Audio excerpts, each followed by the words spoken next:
He waited for orders that never came, until a boy whispered his name. The desert had long forgotten the sound of boots and barking, but in the abandoned corners of Dusthaven, where sunlight bleeds gold through rusted fences, someone still waited. His name was Blaze. A German shepherd once trained to take bullets, sniff out bombs, and walk beside warriors who never came home.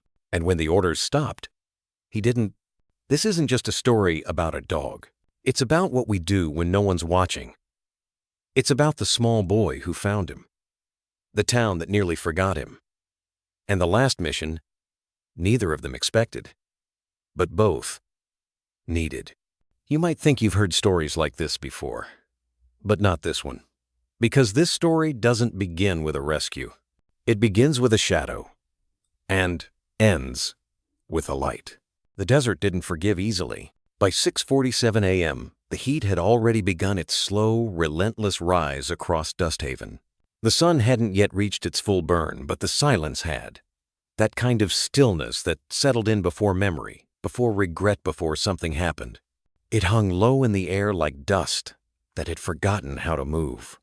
At the edge of the forgotten town, just beyond the freight lane and the abandoned Sinclair gas station with its half-missing sign, a man sat alone under a warped aluminum bus shelter. The metal creaked every time. The desert wind shifted a weak, uneven sound, like a breath that didn't quite make it. The man didn't move. He sat like he belonged to the bench, boots flat on cracked concrete, elbows resting loosely on his thighs. Desert fatigues worn, sun-bleached, dusty in the crease, clung to his frame as if they, too, had nowhere else to go. His head was slightly bowed, the sharp cut of his jaw flecked with sand and stubble.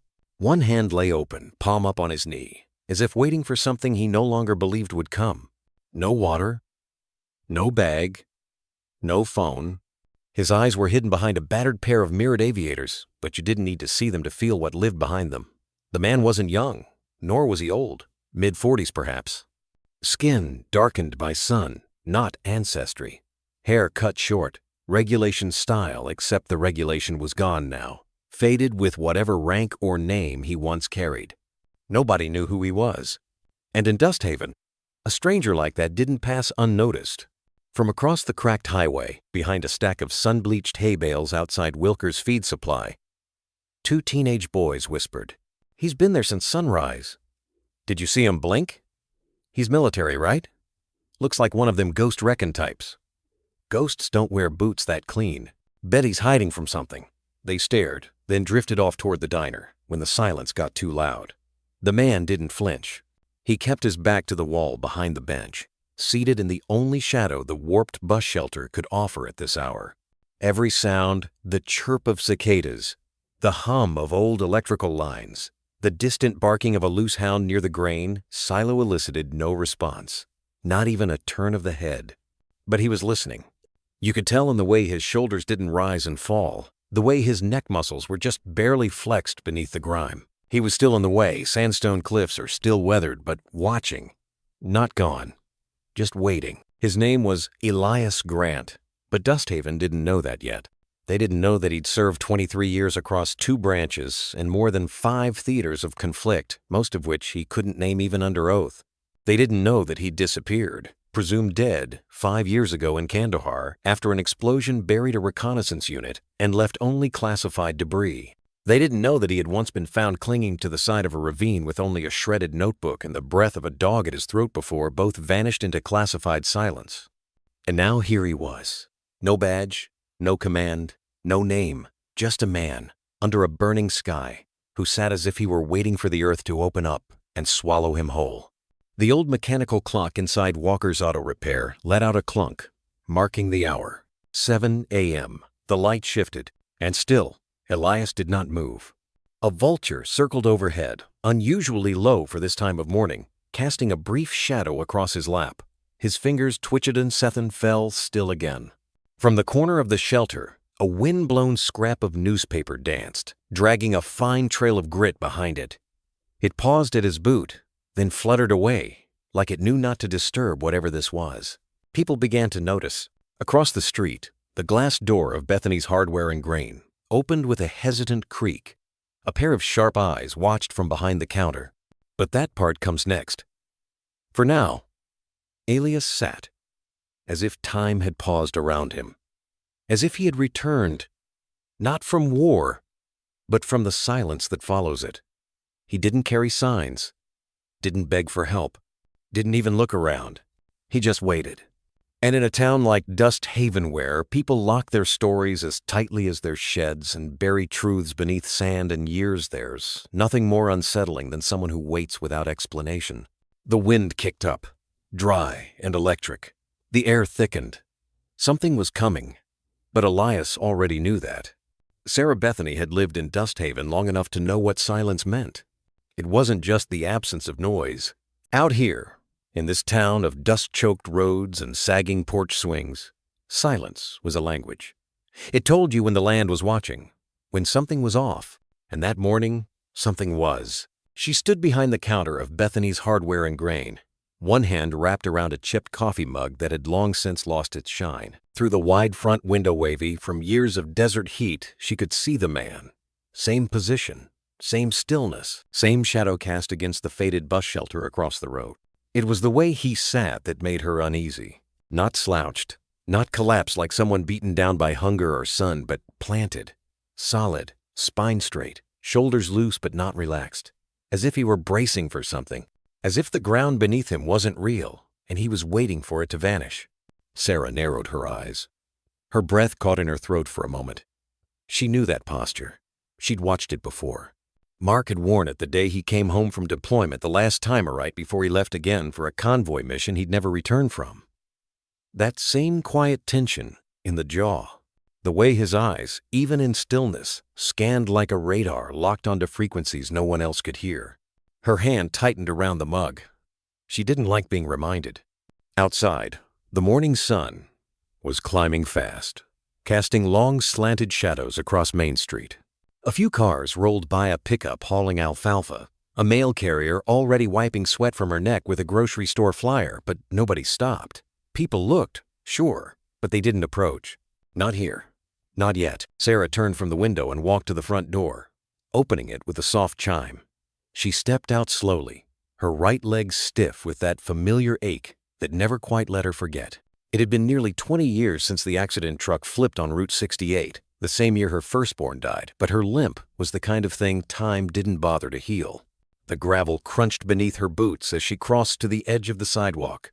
She watched the man more closely now. His face was shaded by the shelter, but from this distance, she could make out the outline of short-cropped dark hair, the salt just starting to creep at the temples. Military cut, no doubt. The kind you kept long after the uniform stopped mattering.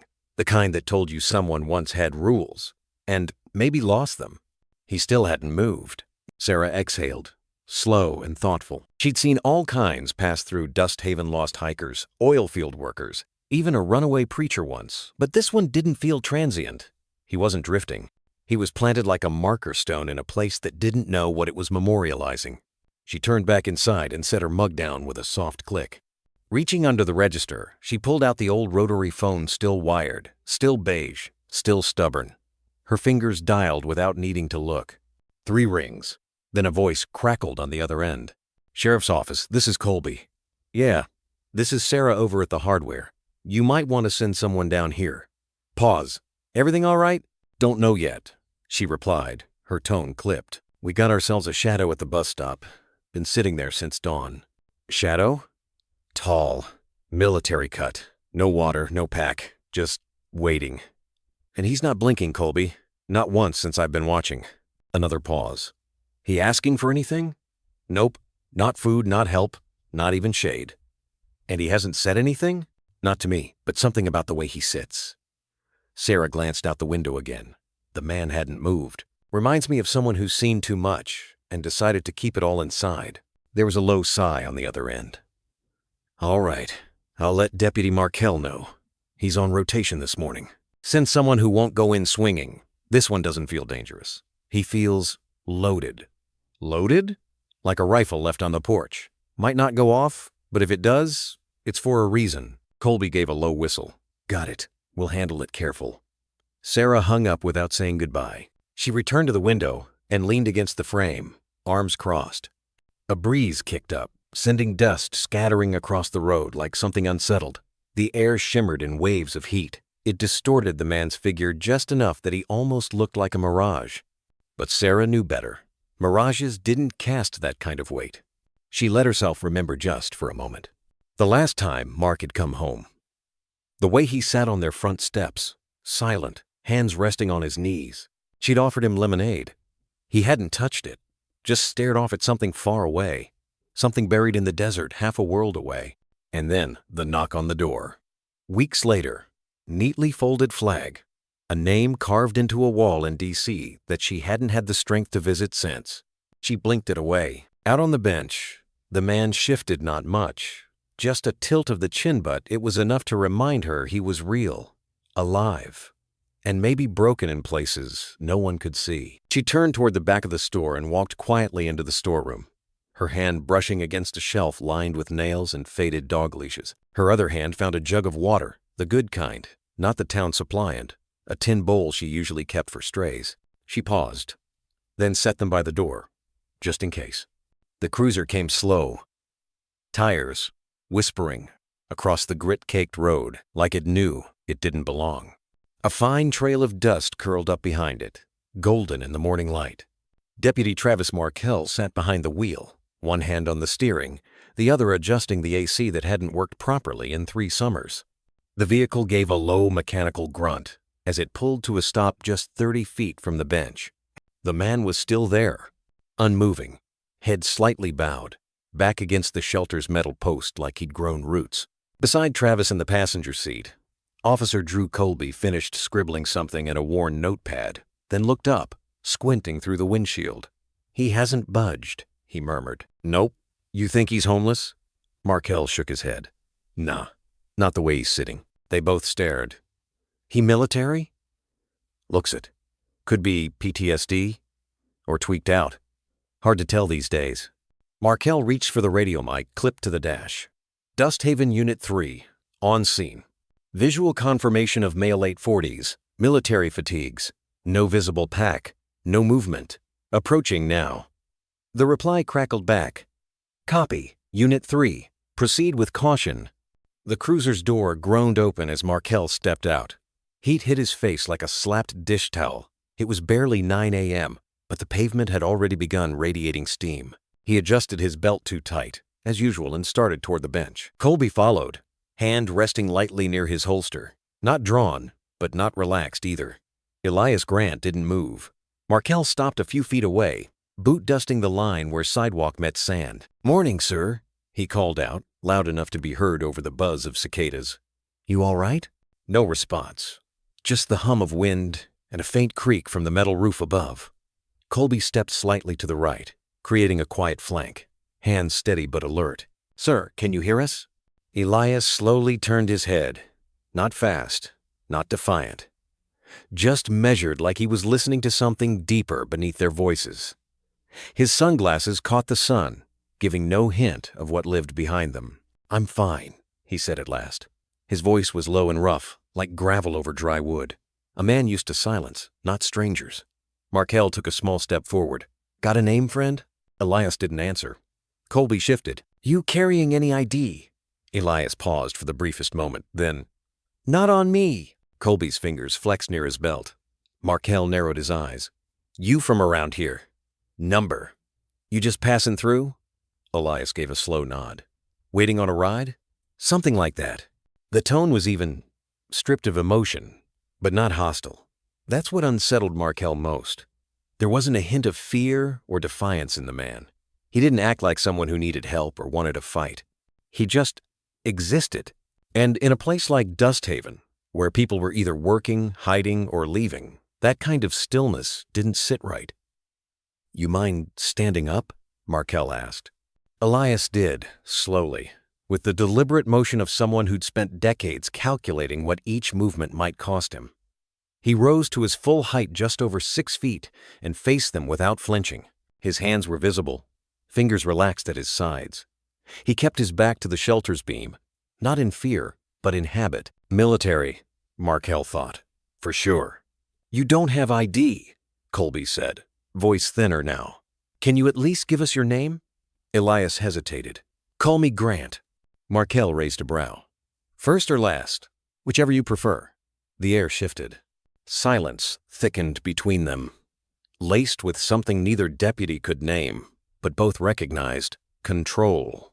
Not the kind that comes from power, but from restraint. The kind worn by people who've survived long enough to know noise doesn't make you safer. Colby stepped back half a pace and murmured under his breath, "We should run him." Markel gave a barely perceptible nod and spoke into his shoulder mic.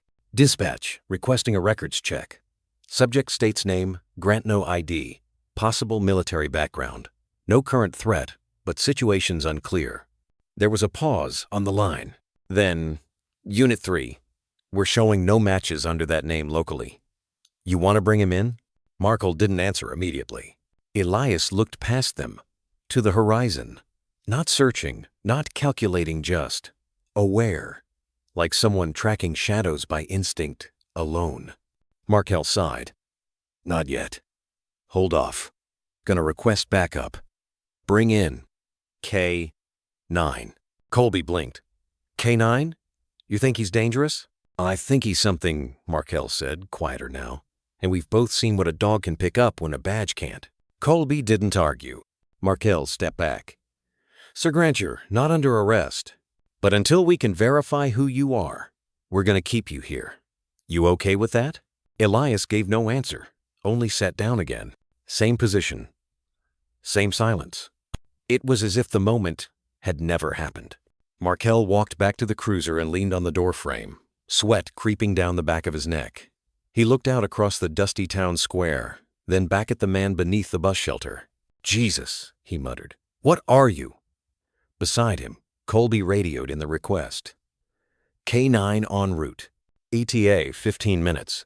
Markel didn't say anything. He just watched as the desert held its breath once more. The sun hadn't moved much since morning, still carving harsh shadows across the dirt lot of the abandoned bus depot. But something had shifted. The stillness wasn't the same. It felt suspended. The low hum of an approaching engine broke the hush first, followed by a flicker of motion at the far end of Main Street. Sarah Bethany, still standing behind her dusty storefront window with a half-finished cup of instant coffee cooling in her hand, didn't blink. It was them. A sheriff's cruiser rolled in slow and cautious, the tires crunching against gravel, as if not to startle whatever it was they were approaching. Behind the wheel sat Officer Rachel Quinlanone, the youngest on the force, and easily the most composed. Her eyes, cool and unreadable, scanned the lot. In the back seat stirred something far more instinctual than training. A German shepherd named Blaze. Rachel pulled to a quiet stop, engine idling. She didn't step out immediately. Instead, she turned to the rear seat, meeting the amber eyes of her partner through the safety mesh. You ready, boy?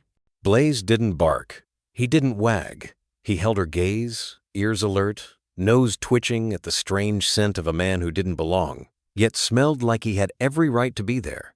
Rachel unlatched the rear door, and Blaze leapt down with grace and precision, born of relentless training and something older, something animal.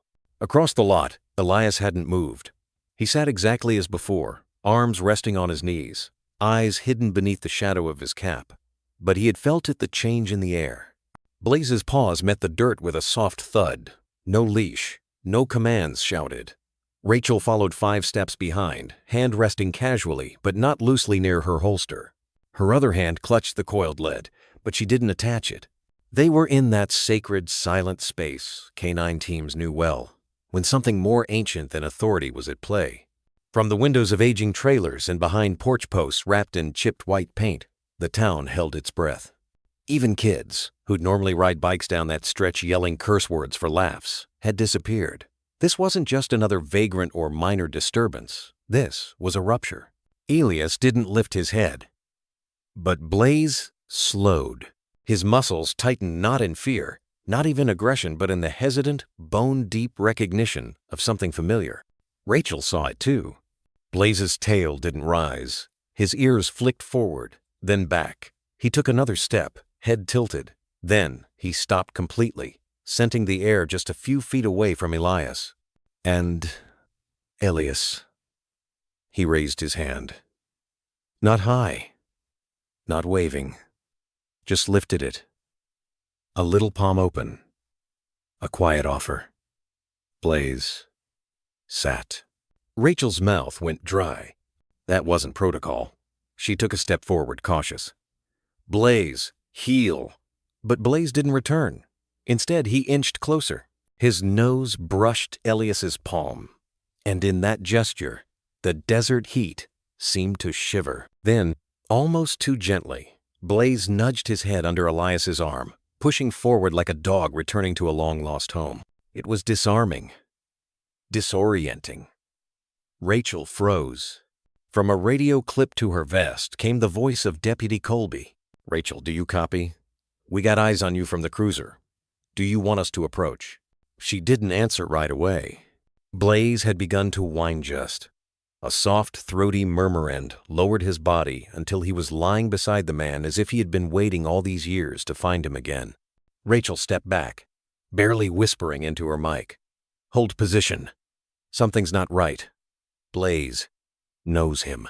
From the sheriff's station, across the wires, a silence fell that meant someone was thinking hard. Inside every home that lined the street, people whispered. Sarah, hand trembling slightly, set her coffee down. She pressed her fingertips to the glass, the memory of her husband's final walk down that same road returning with cruel clarity. That same stillness, that same sense of a chapter closing, or opening, depending on who you asked. Outside, Rachel crouched down, eyes still locked on the strange man who hadn't yet said a single word. "Sir," she said gently, "I need to ask you to identify yourself. I need to know who you are." Elias finally looked up, and his eyes dark, hollowed from years, sun-cracked and glinting with memory met hers. "I was his handler," he said, voice like gravel scraped over glass. "Before the fire, before Kandahar." Rachel didn't understand, not entirely, but Blaze did. The old shepherd turned his head and licked Elias's wrist once, slowly, reverently, like a benediction. Rachel blinked. She reached for her radio. "Dispatch. I need a check on military K-9 service records. Look for a Blaze, possibly labeled VLR-29. Last known deployment Afghanistan. Maybe Kandahar region. And," she hesitated, "get me in touch with someone from the Department of Defense." There was a pause. "Rachel, what's going on out there?" She stood slowly, watching Blaze rest his head fully on Elias's lap. "I think we just found a ghost." And as the wind picked up again, lifting dust across the road, the town began to murmur in earnest neighbors, calling neighbors, front doors creaking open. The myth of the man with no name was starting to unravel. And it began not with a badge, not with a threat, but with the silent choice of a German shepherd who remembered a hand from the other side of war. The sun stood high and merciless above the desert town, drawing sharp shadows beneath every overhang, every rusted truck carcass, every boarded-up window. From behind the faded blinds of the diner, a child pressed his cheek to the glass. Across the street, Sarah Bethany had stopped sorting her order of screws and washers at the hardware store. Even the wind, once whispering restlessly through the empty gas station awnings, now seemed to still. Blaze stepped down from the cruiser. The German shepherd's paws landed on the cracked asphalt with practiced discipline pads, silent, shoulders squared, frame tensed like a drawn bow. At her side, Officer Rachel Quinlan whispered the cue only her dog would recognize. "Check." Blaze moved. The town, from its various thresholds porches, dusty sidewalks, silent thresholds of shadow watched the black and tanned figure move with the purpose of something half-earth, half-trained miracle. A creature born not just of instinct, but of bond, of repetition, of wariness, of trust built under gunmetal skies. He crossed the street in silence. Elias had not moved. Still seated on the warped bench at the abandoned bus depot, his hands rested on his thighs, fingers barely curled. He looked like stone-like, something that had always been there and had simply emerged from the dust. The shadow of his jaw, heavy with days of wear, caught the light wrong. His boots, worn near smooth, were planted evenly, deliberately. He didn't glance up, didn't shift, but his presence, it radiated, like heat from pavement. Blaze paused, Midway through the lot, something in him changed. The line of his back, once alert and ready to spring, softened. His ears tilted, not forward in anticipation, but backward, tentative. The tail that had been rigid, prepared to signal threat, lowered gradually until it hovered just above the ground. Rachel took one step forward, hand unconsciously reaching for the leash knot to command, but to understand. Blaze moved again, but not with the discipline of a canine trained to corner, bark, hold. He walked as if drawn by a thread. Slow, deliberate, each step lighter than the one before, his eyes never leaving the man before him. Elias still hadn't moved, and then it happened. Blaze reached him, stopped inches away. There was a heartbeat's worth of hesitation. Then the shepherd lowered his head and leaned in. He pressed his body gently into the chest of the man who had said nothing. Not a sound, not a command, not even a blink. Just the soft weight of a warrior's head resting against another. A breath caught in Sarah's throat. From somewhere behind the town hall, someone whispered, "Oh my God." Blaze let out a low, almost imperceptible whimper. It wasn't fear. It wasn't pain. It was something else older, deeper, like recognition returning from the dead. Elias lowered his gaze, and then, slowly, one hand rose. Not stiff, not startled, just quiet, reverent. He rested it on the dog's neck, the way a man places his hand over his heart when hearing an old anthem. And Blaze Brave, trained Blaze, closed his eyes and leaned harder into that embrace. Rachel stepped forward now, confusion etched into every line of her face. She had seen Blaze confront armed suspects, leap through shattered glass, rip through darkness without hesitation. She had never seen him surrender. "Blaze," she called softly, almost afraid to break whatever fragile thing was unfolding before them. The dog didn't look back, didn't flinch. Because whatever was happening wasn't training. It wasn't orders or reflexes or protocol. It was memory. A thread of a life before the sand. The noise, the smell of blood and oil and fire. A man's voice cutting through the chaos. A hand steady on his flank. The whisper of a name not spoken in years. VLR 29. It hadn't been a name. It had been a designation, a call sign, a ghost. But ghosts, it seemed, could find their way home. A shudder passed through Elias's shoulder. So small only those who were watching with their hearts would see it. Like something cracked inside him, slow and reluctant. Like ice loosening its grip beneath sun after too long in the dark. Rachel's voice broke again, this time low into her radio, almost shaken. "Dispatch, this is Officer Quinlan. You need to call this in. Something's happened." Inside the diner, the waitress who'd been wiping the same counter for 10 minutes without realizing it, dropped her cloth. The cook stepped out, grease-stained and silent, and leaned against the doorframe. From every corner of the town, they were watching not just a man and a dog, but a moment that didn't belong to law or suspicion or fear. It belonged to the spaces in between, to the wounds carried too long, to the ones who waited, and the ones who never stopped remembering. The sheriff's car pulled up just as Blaze finally pulled back, not out of duty but out of peace. His tail gave a soft sway just onesies, if to say, "I remember now." Elias looked up slowly at the new arrival, eyes unreadable but no longer entirely closed. Rachel turned toward the sheriff, but her voice faltered. Because some moments don't need explaining. They just need witnessing. For a moment, time seemed to fracture. The wind stilled, as if it too had turned to listen. Elias's voice came out hoarse, barely above a whisper but heavy with something ancient and raw. "He remembers me." Rachel turned her head sharply, blinking like she hadn't heard right. "What did you say?" Elias didn't answer. His hand hovered over Blaze's neck, trembling not with fear but with reverence. The German shepherd stood there, pressed against Elias's chest like he was returning home. His tail didn't wag. His ears remained back. But the soft thud of his head resting beneath Elias's chin carried more truth than any command ever could. It was a reunion without explanation. A grief buried beneath 5 winters cracked open with those 4 words. The radios crackled around them, too loud for a silence that sacred. Deputy Markel, mouth slightly ajar, stepped forward. "What do you mean?" "He remembers you?" But Elias only shook his head. and for the first time since his arrival in that dust-bitten town, his eyes were glassed over, unarmored, exposed. He knelt, not to surrender, but to be at eye level with the soul he thought he'd lost. Blazino, not Blaze, closed the distance without hesitation. He let Elias touch him. Let the man's forehead fall against his. The gesture was too tender for explanation, too intimate for protocol. Not a handler and a dog. Not a stranger and a police unit. Just two souls who had been torn apart and somehow found their way back. Rachel stood frozen, one hand near her belt, the other cradling the handheld K9 scanner she always carried but rarely used. She glanced at it. Her fingers moved mechanically, pressing the activation button. A quiet beep followed, then the soft rise of the biometric scan. She stepped forward cautiously and waved the scanner slowly near Blaze's shoulder. A faint vibration hummed as the chip registered. Then a soft electronic chirp. ID, Ver29.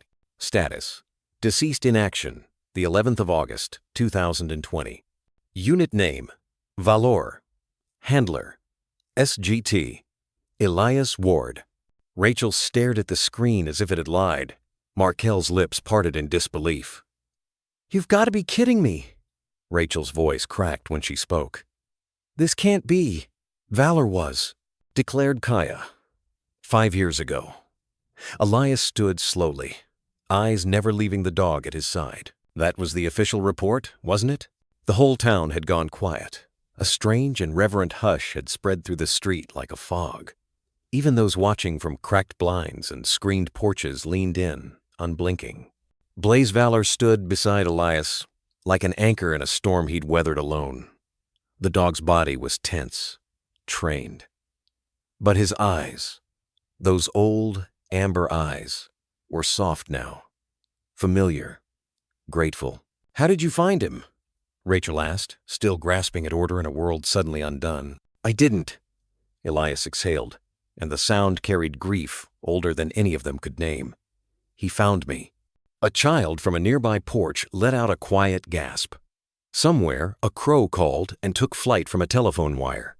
It felt like even nature recognized the gravity of what had just happened. Markel rubbed the back of his neck. "Sheriff's not going to believe this." Rachel didn't answer. She was still staring at Valor as if he'd come back from the dead. Because, in every way that mattered, he had. She stepped closer, more carefully now, watching Elias's body language. "We thought he was taken in that blast near Ghazni. No remains were ever recovered. Command said the unit was wiped out." "They were," Elias said, voice low, far off. "Except him." The word hung there. Him. Not the dog. Not the unit. Him. Rachel felt something shift in her chest. Training told her to detain the man, to process the dog, to file reports and notify command. But instinct told her this wasn't a case. It was a resurrection. "How did he survive?" she asked, softer now. Elias shook his head. "If you're expecting a clean answer, I don't have one. Not yet." His eyes were darker now. Not suspicious. Wounded. "There are things I was told to forget. Things they hoped I wouldn't survive long enough to remember." And the tension returned like a ghost that never truly left. Rachel's hand hovered over her radio, conflicted. She glanced at Markel, who gave a nearly imperceptible nod. She clicked the button. "This is Unit 3. Be advised. The subject is compliant. Cancel Code 3 backup." A pause. "We'll be escorting him and the K9 to Station 1 for further evaluation." The voice on the other end hesitated. "Copy that. But you better have one hell of a report." She looked back at Elias. "We'll sort it out. At least now, we know who you are." Elias gave a weary smile that never reached his eyes. "Do you?" For a moment, Rachel wanted to say yes, that he was just a soldier, reunited with his dog, that everything could be fixed with paperwork and protocol. But something in the way Valor stood unblinking, alert, as if guarding Elias from shadows no one else could see told her otherwise. This wasn't over. It was just the beginning. And somewhere, in the hollow of that town's quiet evening, the earth held its breath for whatever came next. The black SUV rolled into the edge of town just after noon. The tires crunched slowly over gravel, deliberate like a metronome marking time. There was no siren, No fanfare, just the soft mechanical hum of a government-issued vehicle threading through a town holding its breath. Inside, Lieutenant Commander Samuel Keene sat silent, the brim of his cap pulled low enough to shadow his eyes. His uniform was unadorned, save for a single insignia above his chest, pocket silver wings cradling a compass. To the trained eye, it marked him as Naval Intelligence, Long-Range Reconnaissance Division. To everyone else in Coldwater, he was just another Fed in black. But when he stepped out, posture razor straight, eyes scanning like sonar people felt it. This wasn't about trespassing anymore. Sheriff Arden met him halfway down the block, flanked by Deputies Markell and Colby. Officer Rachel Quinlan stood slightly apart, one hand resting gently on Blaze's collar, as if grounding herself in the only truth that still made sense. Keene didn't waste time. "Which one of you made contact first?" Markell cleared his throat, unsure why he suddenly felt like a cadet again. "That'd be me and Colby, sir." He wouldn't present ID, refused to speak much. Keene nodded once. "And the dog?" Rachel stepped forward, Blaze instinctively matching her pace. "I brought Blaze in under protocol, but something changed." She swallowed. "Sir?" Blaze broke command, approached the suspect calmly, pressed into him. No aggression, no fear. "Suspect?" Keene asked, voice low but sharp. Rachel hesitated. "I don't think he's a suspect anymore." Keene turned to the man still sitting quietly on the church steps, elbows resting on his knees, hands clasped, the posture of someone waiting for either a confession or a bullet. "Elias Grant," Keene said, mostly to himself. At the sound of that name, Elias lifted his head. His eyes didn't flinch at the sight of the uniform. If anything, they grew stiller, older. "You finally sent someone with a face I recognize," Elias said. Keene offered no greeting. He simply walked up and sat beside him on the step, uninvited but not unwelcomed. There was a pause so deep it felt like the world had stopped spinning. "You were off-grid," Keene said. Elias nodded. "I was buried." "Oh, a quiet beat." "I read your death certificate," Keene added. "I wrote it," Elias replied. That pulled a near smile from Keene quick, grim, and gone. Behind them, whispers rose among townsfolk peering from behind curtains and doorframes. The two men on the steps were like something out of a myth ghosts in conversation, and the dog that once belonged to war sat quietly at their feet, tail brushing the dust like a metronome. Keene stood. "To all gathered here," he announced calmly, "this man is not a drifter, not a vagrant, and not your enemy. Elias Grant served 12 years under deep cover for the Department of Naval Reconnaissance. Call sign, Sable 0. Classified black until 10 months ago." A stunned silence washed over the crowd.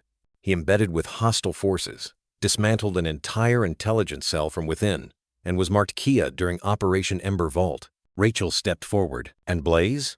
Keene turned to her. "You knew him as Blaze, but his original name was Valor. Unit designation, VLR-29. Partnered with Sable 0 in 8 overseas ops. Presumed lost in the final extraction. No one expected this." "Blazino." Valor let out a quiet exhale, like a soldier hearing his name restored. "Why here?" Arden finally asked. "Why now?" Keene glanced at Elias, then back to the sheriff. "Because when ghosts come back, it's never random. Something brought him to Coldwater, and I intend to find out what." Elias rose from the steps, slower than before, as if gravity had been heavier these past years. "I didn't come for trouble," he said, voice low. "But trouble has a habit of remembering where you left it." He looked down at Valor, who met his gaze with something that felt more ancient than recognition. Not just memory, but allegiance. And he remembers it too. A boy watching from the porch across the street dropped his ice cream. The heat in Kandahar wasn't the kind you could measure with numbers. It was the kind that blurred into bone, that blurred sky from sand, that silenced prayers mid-breath. The radio had gone dead 37 minutes before impact. Elias remembered that much. He had crouched behind a crumbled wall with 3 men who wouldn't make it past the next hour. One of them was humming a lullaby. Another had torn off a piece of his own sleeve to wrap a comrade's leg. The third, he couldn't remember the third. Just a splash of red and the smell of copper on dust. And Blaze. Blaze had been the last one standing, a blur of black and tan, all muscle and instinct, weaving between detonations. Every time Elias tried to breathe, the shepherd was there circling, watching, refusing to leave. Their unit had called Blaze the Ghost, not because he was silent, but because he always knew what came next. They had gone in for a hostage extraction. What they found was an ambush. Elias remembered the walls giving way before the sky did. The sound wasn't a boom, it was a roar from beneath the earth. Like the land itself wanted to swallow the living and the dead all at once. He had screamed for cover, for someone, for Blaze. But memory fractured there. The next image came in slow bleed. Half his body pinned under a collapsed roof beam, one eye swollen shut, coughing blood. Every breath tasted of sand and concrete. His hand twitched for the radio. Useless. Thina knows. Wet, cold, familiar. A low whine, a tremble against his ribs. He had blinked, and Blaze's eyes were their two wells of amber, clouded by smoke but clear with intent. "He's here," Elias whispered, though no one heard. Blaze didn't bark. He never barked in rubble. Instead, he dug. With paws cracked from heat, with nails worn to the quick, with every ounce of muscle memory the military had forced into him and every shred of loyalty it could never quite explain, Elias didn't black out, not entirely. He floated in and out of a dream that wasn't safe, a dream stitched from screaming walls and long corridors and blood on dog tags. But somewhere between the first heave of timber and the final breath that almost didn't come back, he felt himself being pulled, dragged by teeth on his vest, shoved with shoulders. The kind of rescue that wasn't gentle but was sacred. And then Blaze stopped. He'd stood over Elias, tail low, ears flat, panting like something primal had just torn through him. Elias, too broken to lift his head, reached a cracked hand toward the shepherd's chest. Fur, scarred, warm, and then Blaze ran. Into the smoke, into the fire, into memory. That was the last time Elias saw him. Until now. In the present, on a small town's duet street, Elias knelt before the same eyes he'd once thought had disappeared into myth. The same dog, though older, grayer around the muzzle. But the Gazetha gaze hadn't aged. It still carried war and silence and something that looked like forgiveness.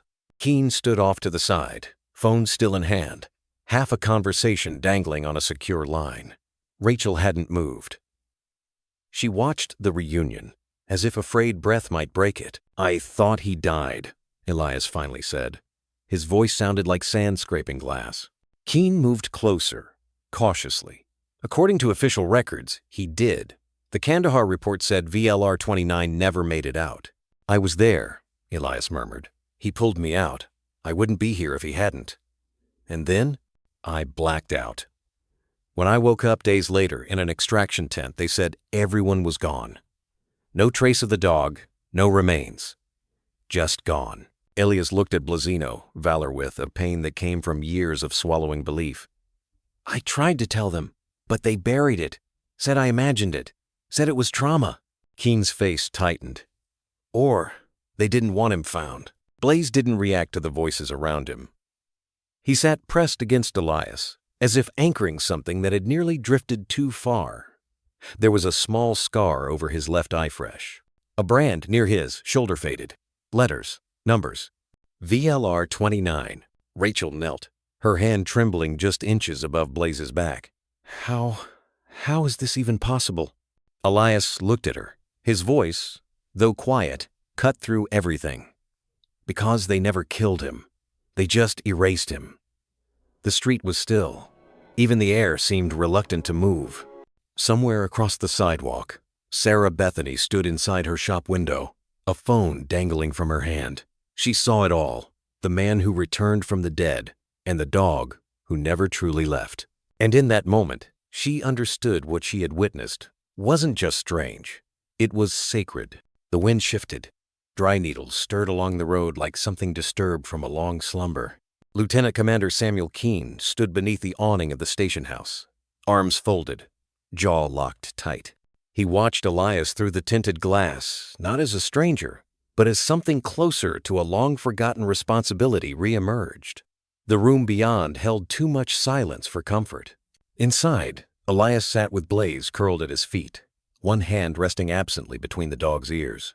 There was something ceremonial about the way Blaze stayed pressed against him, like a veteran returning to a familiar uniform. No orders, no leash, just memory. Keen opened the door. It didn't creak, didn't snap, but something in the air cracked anyway. "Elias Grant," Keen said flatly. Elias didn't look up. "Took you long enough." And Keen approached slowly, boots silent on the linoleum floor. "You weren't supposed to be seen. That was the condition. You were declared KIA for a reason." "That was your reason." Elias finally met his eyes.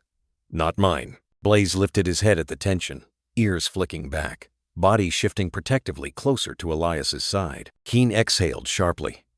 "The dog complicates things. His name is Blaze here," Elias said.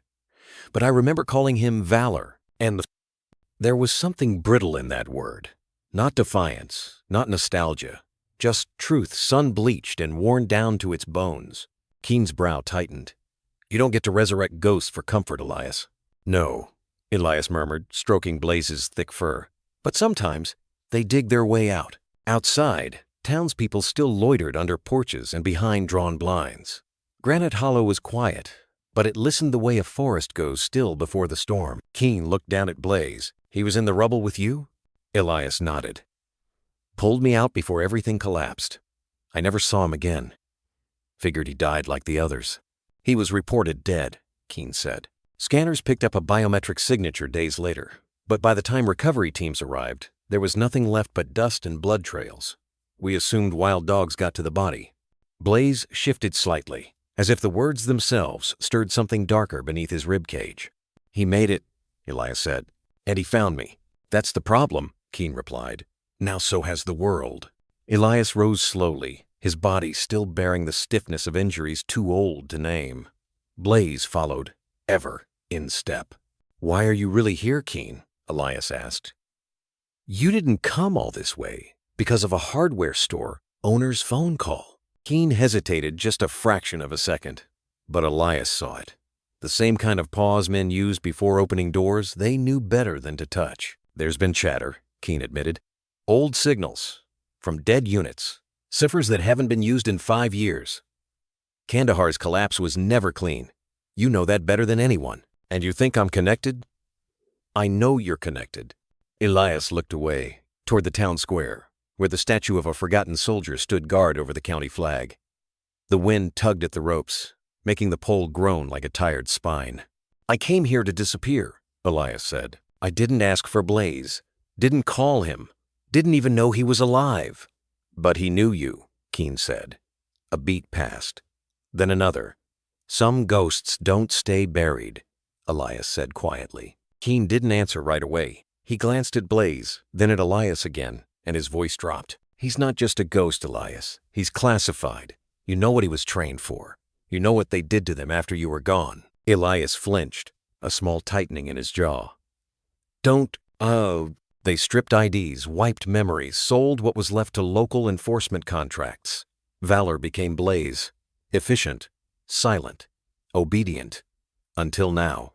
Blaze didn't move, but something in his posture held weight, like the quiet before a siren. "So what's next?" Elias asked. "You come to drag me back into the dark? Take him away?" Keen sighed, and for a moment, the mask of the officer slipped. Behind it was a man who'd buried too many brothers, issued too many redacted condolences, stood too long in rooms that smelled like burning and rot. "I came to make sure you weren't going to start something we couldn't finish," he said. Elias stepped forward, just close enough that Blaze tensed but didn't growl. "I didn't start this," Elias said. "Whatever's coming, it's already here." The clock on the wall ticked once. Outside, a crow cut through the silence with a harsh cry, a sound like a wound that never scabs over. Keen watched Elias long and hard.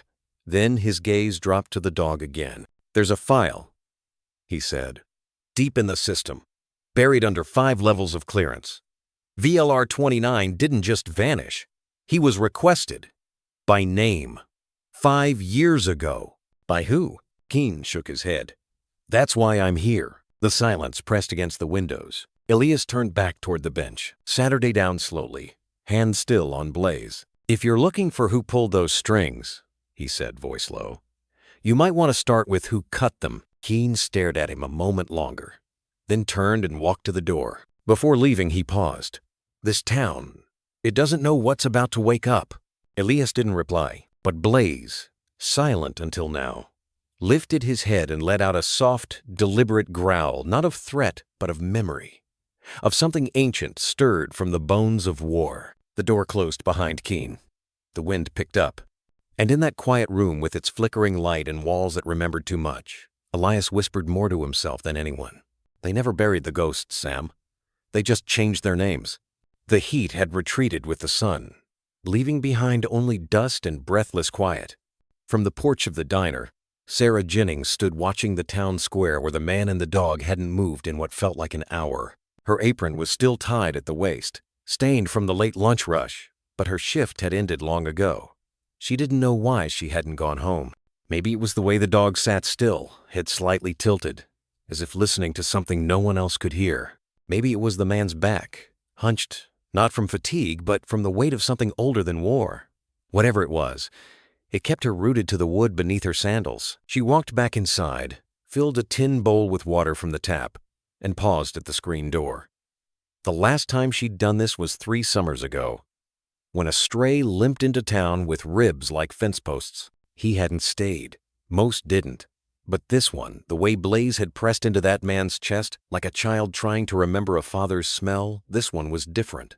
She stepped down slowly, the tin bowl clutched in both hands. Her boots scuffed the gravel as she crossed the square, the silence pressing in. People watched from behind curtains and half-drawn blinds, the way towns do when they sense something sacred is unfolding. Elias didn't look up as she approached, didn't flinch when she set the water down near the dog's front paws. Blazino, not Blaze. Valor. VLR 29. She'd heard the name whispered like a spell across the sheriff's radio, the kind of name that carried ghosts.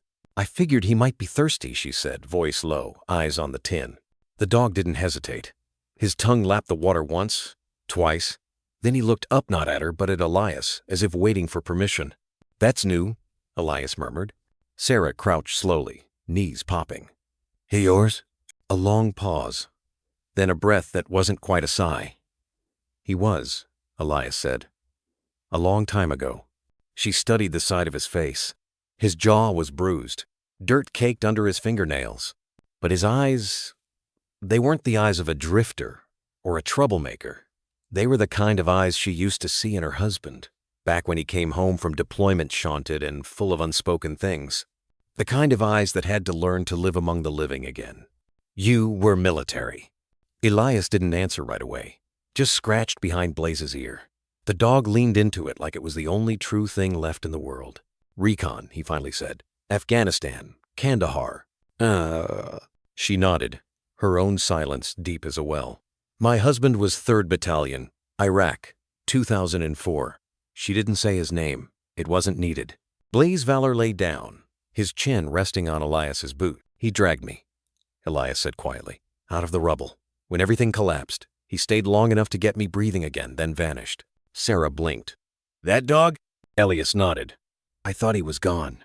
I buried him in my memory like the others. For a long moment, neither spoke. Then Sarah said, Dogs remember, even when we try to forget.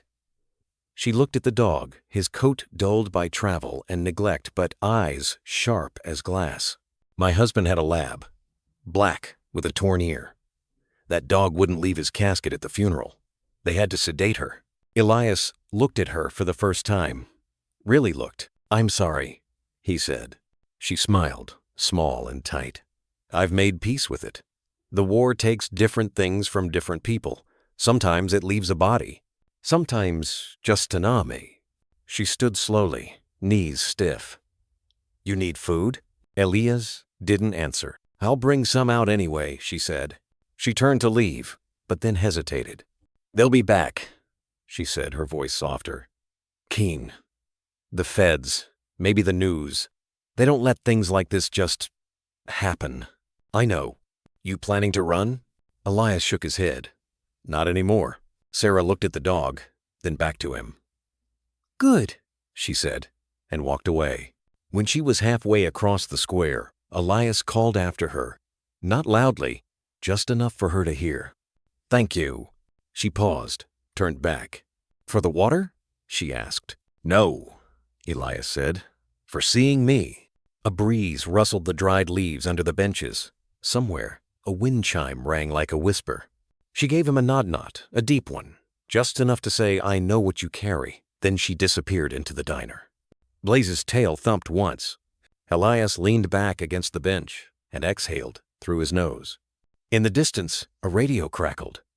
A door closed.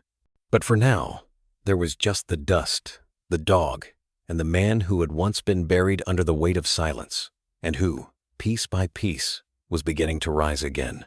The bench had long since lost its shine, tucked under the old maple tree on the edge of Granger's Square. Paint flaked like forgotten stories, worn thin by years of small-town summers and quiet watchers. And today, it held a boy, 10 years old, knees drawn up, fingers smudged with dirt, and the chocolate from a forgotten snack. His name was Noah. From his perch, Noah watched the soldier and the dog. He didn't blink much, as if afraid a single flutter might erase what he saw. Elias sat under the shade of the water tower now, his back against its rust-streaked leg. Blaze curled beside him, chest rising slow, like the world had finally let him rest. The shepherd's black and tan coat was speckled with road dust and time, but Noah didn't see that. He saw armor. He saw something almost sacred. On the boy's lap rested a cracked tablet screen, half-lit, barely responsive, but still recording. Noah had slipped out early that morning, skipping Saturday cartoons and peanut butter toast. Something in the way the town had shifted the hum, the silence. The wordless gathering of grown-ups around porches and blind shed tugged at him. And then, like a secret whispered into the wind, he had followed the dog, Blaze, or as Noah now knew, Valor. That name meant something to him. It stirred an old memory, worn soft at the edges. From his grandfather's bookshelf, there was an album bound in leather. Pages yellowed, fingerprints faded. Inside, photographs. Some bent, some curled. Men in sandstorm goggles, black vests, carrying rifles and resting hands on the heads of K9 strong, sharp-eyed, noble. His grandfather used to tap the pages and murmur stories, mostly quiet, sometimes trembling. "There," Noah would ask, pointing. "That one, who is he?" "Doesn't matter," his grandfather would say. "Most good ones don't have names you remember, but the dog, that's Valor." Noah remembered the way his grandfather said it, like it wasn't just a dog, like it was a legend. Now, watching from the bench, he held the tablet steady as best he could. The screen stuttered, but the lens caught what mattered. A man and a dog, close but quiet. Elias wasn't doing much, just resting. But there was something about how Blaze's head stayed pressed against his thigh, like memory had claws, and neither of them wanted to loosen their grip. Noah didn't know the whole story. He didn't need to. Kids like him, quiet, often overlooked, had a way of seeing through noise, of understanding what most adults missed. That man, the one with the tired eyes and hands that looked like they still carried desert sand between the lines, he wasn't just another drifter. He was someone who had vanished. And now, somehow, was back, still breathing, still here, against the odds. A breeze came through, lifting the ends of Elias's torn jacket. Blaze's ears twitched. His eyes opened briefly, tracking something unseen, but he didn't move. On the bench, Noah whispered to no one, "He remembers." He wasn't talking about the dog. His finger hovered over the pause icon on the tablet, then stopped. He zoomed in, focusing the frame on Elias's hand resting on Blaze's scruff. The gesture looked simple, but there was weight in it. History. Something deep and wordless. Noah's heart beat faster. He didn't understand all the things that made men like Elias disappear, or why dogs like Valor ended up in cages and new names and second lives. But he understood something bigger, something that the grown-ups didn't say out loud, but always carried around like a secret too heavy for their pockets. That war doesn't just stay in foreign places, that it comes back with them. And sometimes, it takes a dog to lead a man home. He reached into his coat, pulled out a wrinkled copy of a photo from his grandfather's album.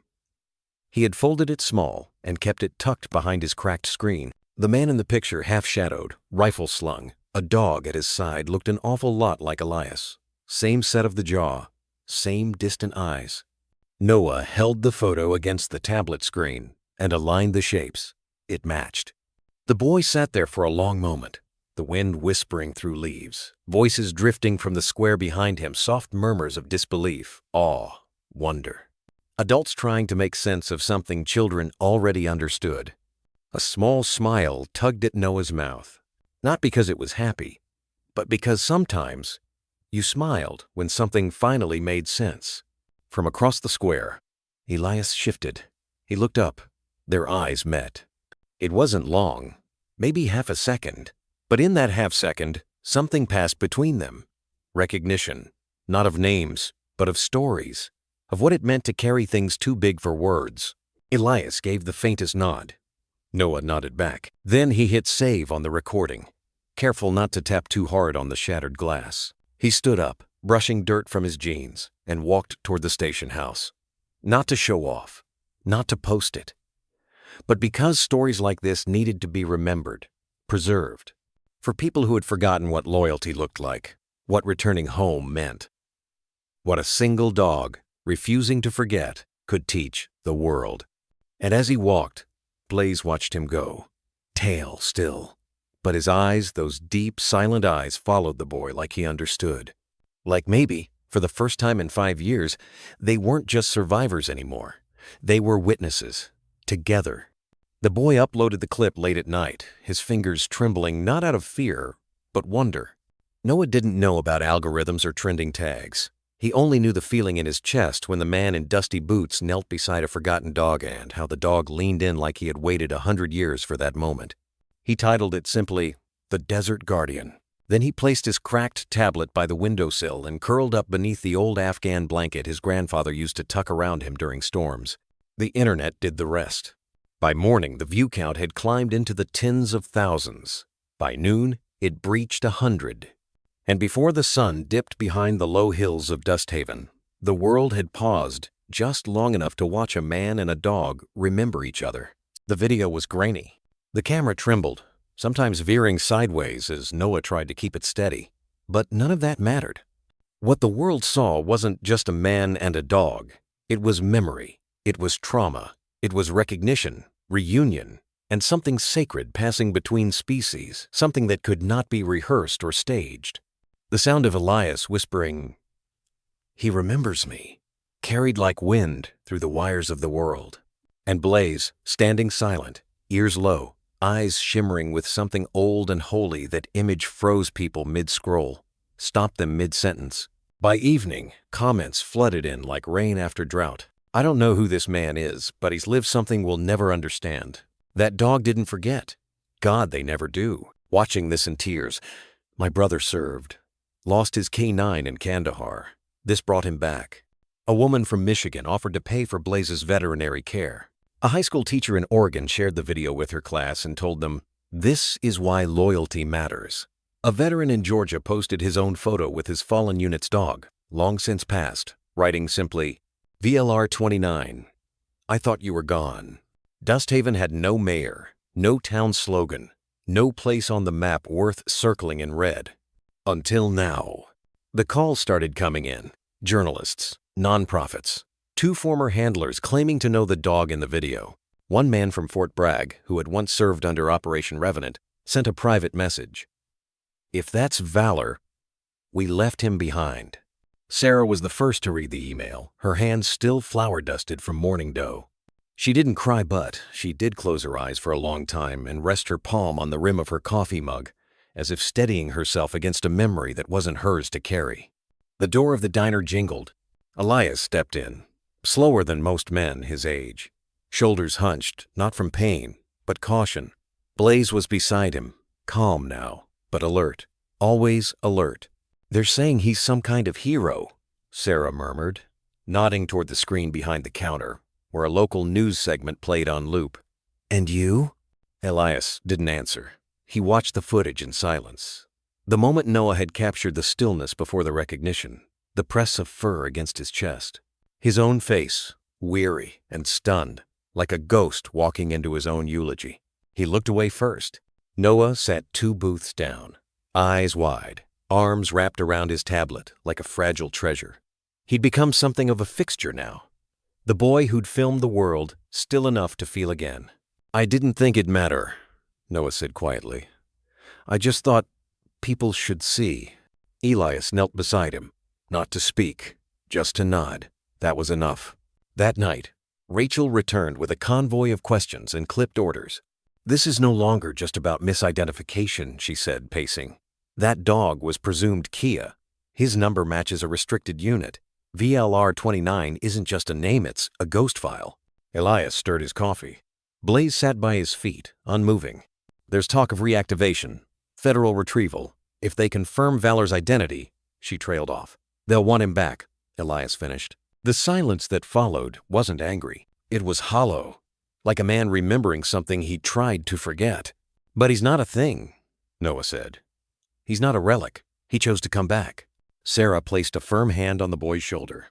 Outside, beneath a sky slowly turning silver blue, Dust Haven sat still. A town that had once been forgotten now carried something the world needed: a story. A reminder that loyalty doesn't die with the war. That memory doesn't fade just because the world moves on. That sometimes the ones we leave behind find their way back, not to be honored, but to finish what they started. And as donations trickled in, food, medical care, inquiries from veterans and strangers alike, Sarah opened a fresh jar of sugar and began baking again. Not out of obligation, but because something had changed. Not just Blaze, not just Elias, but all of them. Rain teased the desert pavement, a rare evening drizzle that turned Main Street into a canvas of blurred reflections and hushed voices. Dust Haven hadn't seen water in weeks, and the sudden moisture pulled out a scent of damp sage and possibilities long dormant. Inside the sheriff's interview room, fluorescent lights humming overhead Littelt, Commander Samuel Keene sat rigid against the peeling vinyl of the chair. Elias Grant mirrored him across the table. Blaze curled at his feet, silent but present. The digital recorder between them felt like the tip of a noose. Keene tapped his watch. They were late. The door opened, and in walked Sheriff Arden, flanked by 2 stern-faced officials from Central Command, half government, half soldieral business. "Sorry I'm late," Arden said quietly. "They called this in just now. Said it's urgent." One of the officials, Colonel Davis, nodded curtly. Short, taut, with eyes that measured risk in microns. "We got the brief," he said. "This situation is no longer contained. Valor's presence compromises several active ops, not to mention the public optics." Keene leaned forward. "Sir, he's not a weapon anymore." Davis arched a brow. "He never was, but he is property, and that property betrayed its chain of command." A murmur flickered through the room like a candle flickered by wind. The other official, Specialist Cortez' new haircut, crisp uniform, pulled out a tablet and flipped through commands. "Central Command orders are clear. We are to extract both subject and K-9 immediately. Cabling for transport is incoming. ETA, 2 hours. Elias's jaw clenched. He opened his mouth, then shut it again. Blaze raised his head, ears twitching. Davis softened not his voice, but his eyes. "We're not allowed to contest the order. Standard procedure. But Commander Keene here," he nodded toward Keene, "has some latitude in how extraction is handled." He gave a stiff nod, then left the room as abruptly as he came. Rain pattered louder against the window. Keene exhaled slowly. "There's no safe way to do this without hurting him," he said quietly, not looking at Elias, but at the collar round Blaze's neck. Waiting until after dark could risk exposure, but moving during daylight could draw a crowd. Elias shifted. "They'll send a chopper?" Cortez tapped the screen. "Black Hawk inbound. Secure landing zone secured near the hardware store." A sigh escaped Elias. How do you take back a ghost?" Cortez didn't answer. He just turned and stepped outside. Keene looked toward Elias. "They'll want you debriefed immediately. Full mission files, Valor reclassified. You both will be moved to an undisclosed federal facility." Elias closed his eyes for a beat. Each breath measured against memory. After everything he did, he deserves rest, not redeployment. Keene's voice caught. "I know." A long pause. Outside, rain began to pool on the road. Sarah, standing near her hardware shop's open door, watched the sheriff's SUV idling on the curb. Her eyes were steady, loyal. No Aplicano tears, just resolve. Inside, Sheriff Arden cleared his throat. Town council asked to be briefed. Keene held up a hand. "Don't, please." Arden stared at him like he was asking for a silent surrender. Then Sarah stepped in unannounced, unafraid. Blaze uncurled and sat upright as she entered, water droplets shaking from his coat. Sarah's voice was calm but firm. "This is our town, our bench, our dog." Her gaze met Davis's through the window between rooms. Unspoken words hung. "We're not letting you take him." Colonel Davis stepped back into the room, flanked by Cortez. Sarah met his gaze. "You'll take your orders, but this town doesn't follow you."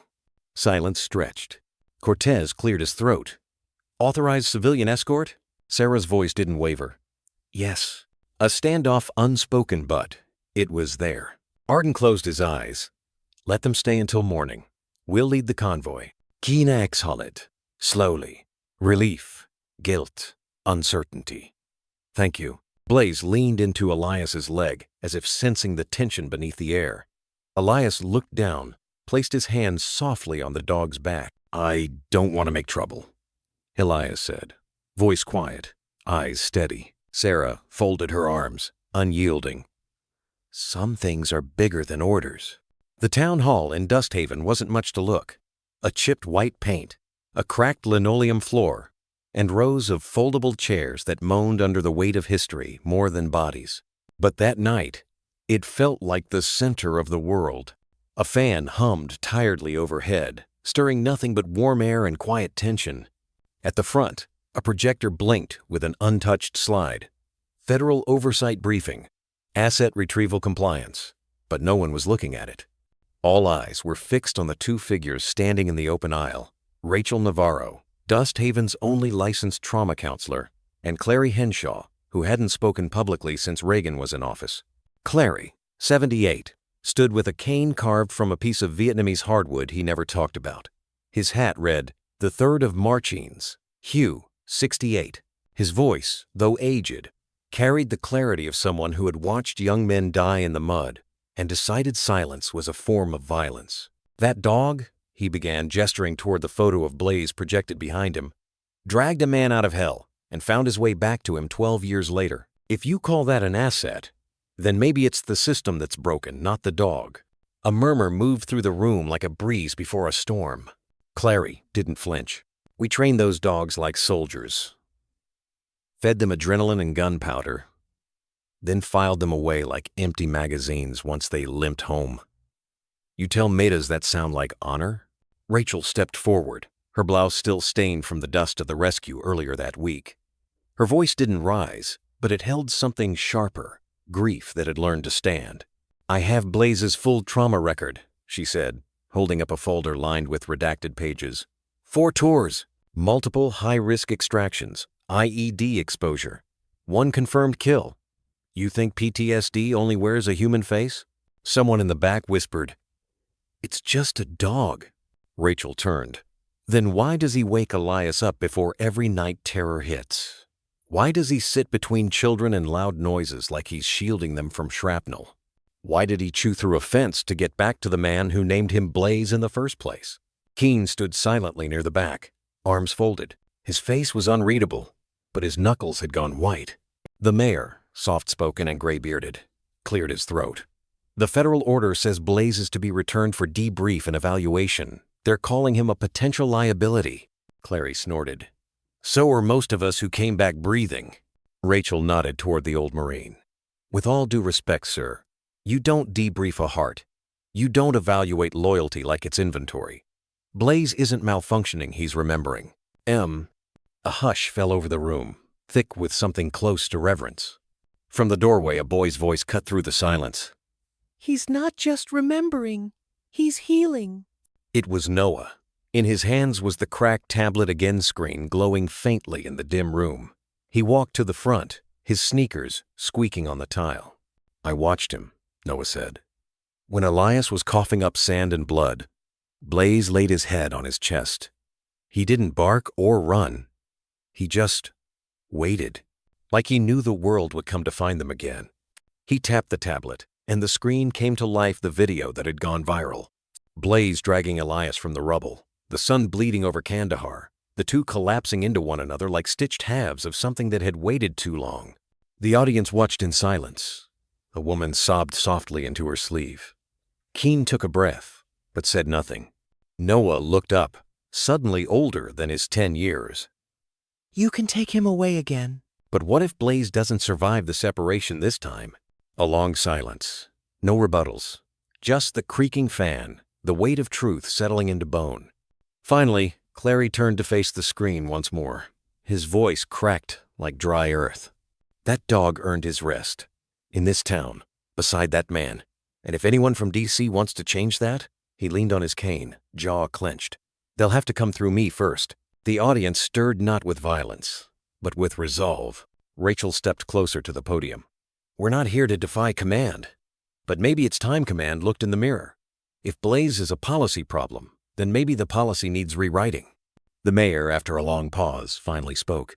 We'll draft a letter, joint signature from town council, veterans board, and local medical authority. His eyes met Keen's. And you'll deliver it. Keen nodded once, slowly. It wasn't agreement so much as understanding. Outside, the desert night pressed its ear to the windows, listening. Somewhere in the dark, Blaze lay with his head resting near Elias's bed, chest rising slow and steady, every breath tethered to a future still undecided. But in that hall, in the flickering light of a cracked projector and the unflinching testimony of a child, a change had begun. Not in paperwork, but in conviction. The town hall of Dusthaven was never meant for moments like this. The folding chairs were mismatched, their metal legs scraping softly as people shifted.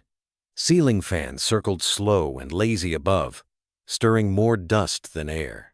Through the open windows, the sky bled into amber. A child whispered. A woman coughed. But then all was still because Elias Ward had stood up. He hadn't meant to speak. His back still ached from the old wounds, and his voice had grown quieter since Kandahar. But there was a certain silence that asked for more than resignation. It wasn't the policy memos or the long list of regulations Keen had laid on the table that drew him to his feet. It was Blaze curled near the podium, ribs lifting with slow, exhausted breath-airs, alert even in rest. I was never trained for this part, Elias began, hands loose at his sides. I knew how to breach doors. I knew how to clear rooms, triangulate fire, and walk into dark places with no promise of walking back out. But nothing, no protocol, ever taught me how to bury my dog in my arms while the air filled with fire. Keen looked up, expression unreadable.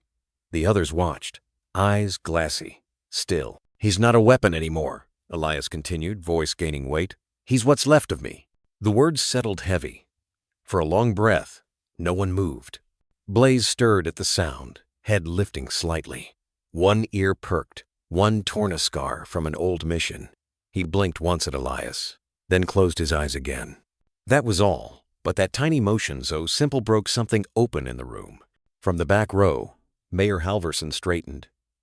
Sarah, her apron still dusted with flour, reached quietly for Rachel's hand. Noah stood in the doorway, his cracked tablet held to his chest like a relic. And from the far end of the room, Clary Hinshaw veteran with one arm and too many ghosts nodded. Keen took a step forward. You're asking me to defy direct orders, he said, tone measured, tired. This isn't about sentiment, Ward. It's about chain of command. Elias turned to face him fully. Then maybe the chain is broken. His words weren't angry. They were steady, sorrowful, cut from the same cloth as war memorials and folded flags. His voice didn't rise, but something in it filled the room. Not defiance, not challenge. Just the kind of tired conviction that men carry home after the last bullet is fired and no one claps. Keen exhaled slowly. His hand hovered over the folder again, then fell away. You were presumed dead, he said quietly. Twice. You and the dog. I was, Elias said, but he kept dragging me back. Keen hesitated. There had been rumors, whispers through the system about Elias and the dog that wouldn't die, about Blaze pulling him from rubble when no signal came through, about the desert swallowing 2 ghosts and giving only one back. I read your file, Keen said finally. Every mission. Every note. They said you were unstable. Elias didn't blink. I was. Maybe I still am, but I'm not the only one. He nodded toward Blaze. You want to take him back to what? A lab? A pen? He won't survive it. Not again. And if you do that, then you'll have to take me too. Because I won't leave him. I can't. Silence again. Then Sarah stepped forward, wiping her hands on her apron. You don't get to decide what this dog means to us, she said. You didn't see what he did when he came back, how he stayed at Elias's side every hour, even when the fever hit. You didn't see him watch the door when the wind howled like mortar fire. That dog has earned his peace. The room murmured agreement. Rachel stood next. I've got medical files. You want trauma history? I'll give you trauma history. He has signs of complex PTSD, just like any veteran. You take him, you re-traumatize him. That's not recovery. That's re-abuse. Keena's jaw tightened. We have procedures. Procedures, Elias cut in, his voice edged now, are for when the world makes sense. Tell me, Keen, when was the last time your procedures sat in a sandstorm, holding their breath for extraction that never came? Keen looked down. Then, from the doorway, the voice of a child rang out. Small, clear. You're the man from Grandpa's book. All eyes turned. Noah stepped forward, holding his tablet. I showed everyone online. They called you the Desert Guardian. They said you were a hero. He walked up to Blaze, knelt, and rested his hand on the dog's shoulder. Heroes shouldn't be taken away, he whispered. That was it. The dam broke, not with a shout, but with that child's whisper. One by one, people stood quietly, solemnly, like witnesses to something larger than policy. A town clerk, a high school teacher, the mechanic who fixed Elias's truck, the man who played taps at the last funeral. Even Clary rose, slowly, leaning hard on his cane. We stand with him, Clary said. Keen looked around the room. Suddenly, the only one sitting, a man with a directive, caught between the ink of orders and the weight of what was right. He stepped back from the podium. Then he looked at Elias, and for the first time since they'd met, his voice lost its official tone. This isn't over. Elias nodded. It never is. The desert was quiet, but the past was not. Elias sat alone on the edge of the bluff behind the chapel, where the wind moved softly through brittle grass, whispering old names. Blaze lay a few feet away, his flank rising and falling in steady rhythm, ears occasionally twitching at distant sounds. The tin bowl Sarah had left shimmered with a thin layer of dust. Neither had touched it in hours. But Elias wasn't here for water. He was chasing ghosts. It began again, like it always did when the shadows thickened. In his head, the scene unfolded frame by frame, as if some cruel director had edited the worst night of his life into slow motion. Afghanistan, a dirt compound outside Kandahar. The world lit orange from fire and the smell of something burning that wasn't wood. He had told them it was too quiet. That silence, in war, was a liar. The recon team had moved in anyway. Blaze beside him, low and focused, his vest heavy with tech and command modules. He'd felt the tension in the dog's shoulders. A kind of hesitation, like instinct, whispering what radio chatter missed. Then the earth opened. A blast ripped through the southern wall like a throat tearing open to scream. Concrete turned to blades. Men were swallowed. Names he couldn't remember now, but their screams stayed. Elias had flown. He remembered the sound more than the pain. A crack in his side. Blood in his mouth. Sky where ceiling should have been. The world flipped. And then, silence again. Not the silence of safety. The silence of being forgotten. He came to with fire, flickering across the rubble. Distant gunfire, static in his ear. He couldn't move his right leg. His rifle was 10 feet away, useless as the broken comms packed blinking beside it. And then Blaze, covered in dust, eyes wide, flanks heaving. The dog had clawed through wreckage to get to him. Elias had seen the edge of his vest torn, tags missing.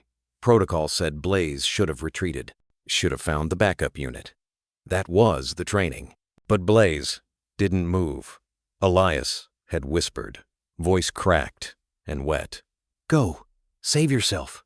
Blaze had pressed his forehead against Elias's chest and stayed. Hours passed. The team never came. He didn't know if the evac ever got the call.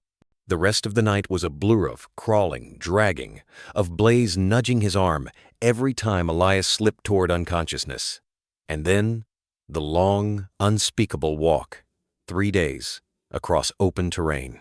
Blaze limping, Elias hallucinating, the two of them ghosts, moving through a war that had already moved on without them. He should have died there. Blaze should have left, but he didn't. And something inside Elias never healed from that. Back on the bluff, the present returned like a cold cloth across the eyes. Blaze stirred, his head turning slowly, as if sensing what Elias was seeing behind his own lids. Elias reached forward and touched the scar above his left hip, the one shaped like a horseshoe, a gift from the shrapnel that never fully came out. He disobeyed, Elias murmured aloud. They said he malfunctioned, said he ignored tactical override. But it wasn't malfunction. He chose.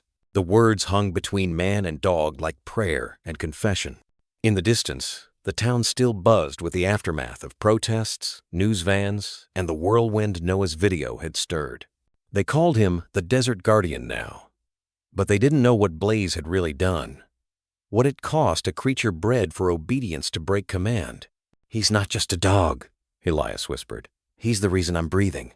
That should have ended me. But Blaze wouldn't let go, even when I told him to." He paused, closing his eyes. "I never told anyone that part, not even Keen, not even Rachel, because if they knew Blaze made that choice, they would have terminated him on the spot." Blaze, hearing his name, slowly rose and walked over, the way old soldiers do, measured, quiet, each step a memory. He sat beside Elias and leaned into his side, head beneath Elias's hand without prompting. It wasn't affection. It was acknowledgement. There, on the ridge above Dusthaven, two survivors sat silent, one scarred, both broken in ways no policy, metal, or protocol could understand. Elias let his fingers move along Blaze's back, feeling the ridges of old wounds beneath the fur, the patches that never grew back, the skin that still flinched in sleep. "They think we're finished," he said. "They think we're ghosts, relics of a war they'd rather forget." He looked at the dog beside him. "But I remember." The wind picked up, carrying the dry scent of sagebrush and distant asphalt. Somewhere down below, kids were laughing. A new family had moved into the trailer across from Sarah's place. The world kept turning. But for Elias and Blaze, some part of them was still out there in the rubble, still trying to crawl home. The sun hung low behind the butte line, casting long shadows across Dusthaven. At the edge of the old train station now, just a skeleton of beams and silence, Rachel knelt beside Blaze, brushing the dust off his graying coat. The old German shepherd lifted his head and exhaled, as if something buried deep in his chest had stirred. "He's not just tired," she whispered to herself. "He's been looking." Blaze's ears twitched. His eyes drifted toward the horizon, not toward the sunset, but as if scanning some unspoken trail beyond the edges of the map. That night, Rachel pulled a chair up next to Elias outside the shed. Blaze lay between them like a bridge long buried under years of combat dust and missed signals. "I didn't ask before," she said softly. "But what happened that day? The last mission?" Elias didn't answer right away. His hands, weathered and knotted from the desert and war, gripped a dented tin cup of cold coffee. A long breath, then a shorter one, and then, as if Blaze had given permission with a small thump of his tail, Elias began to speak. "I told him to run," Elias murmured. "That's the part I never told command. I ordered a fallback, but he wouldn't leave. He wouldn't let go of me." Rachel glanced down. Blaze's paw had nudged Elias's boot, resting there like a stone on a grave. "I was pinned," Elias continued. "Debris crushed my legs. Comms were out. Blaze was bleeding from the shoulder. He could have left, should have." His voice cracked at the edges, like glass cooled too fast. "I told him, go, save yourself." But he stayed, dug me out, inch by inch. Then the second blast hit. Rachel swallowed.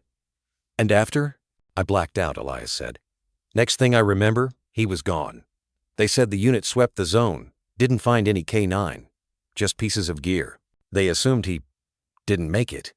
But he did." Rachel leaned back, letting the night wind roll over them. He turned up a month later, 100 miles east, limping, ribs showing. Some rescue center thought he was feral.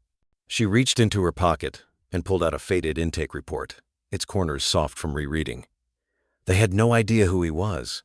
His chip was corrupted sand damage, maybe. No tags, no handler ID. She handed Elias the paper. He read the first line, unknown shepherd, approx. 5-6 years. Aggressive toward men.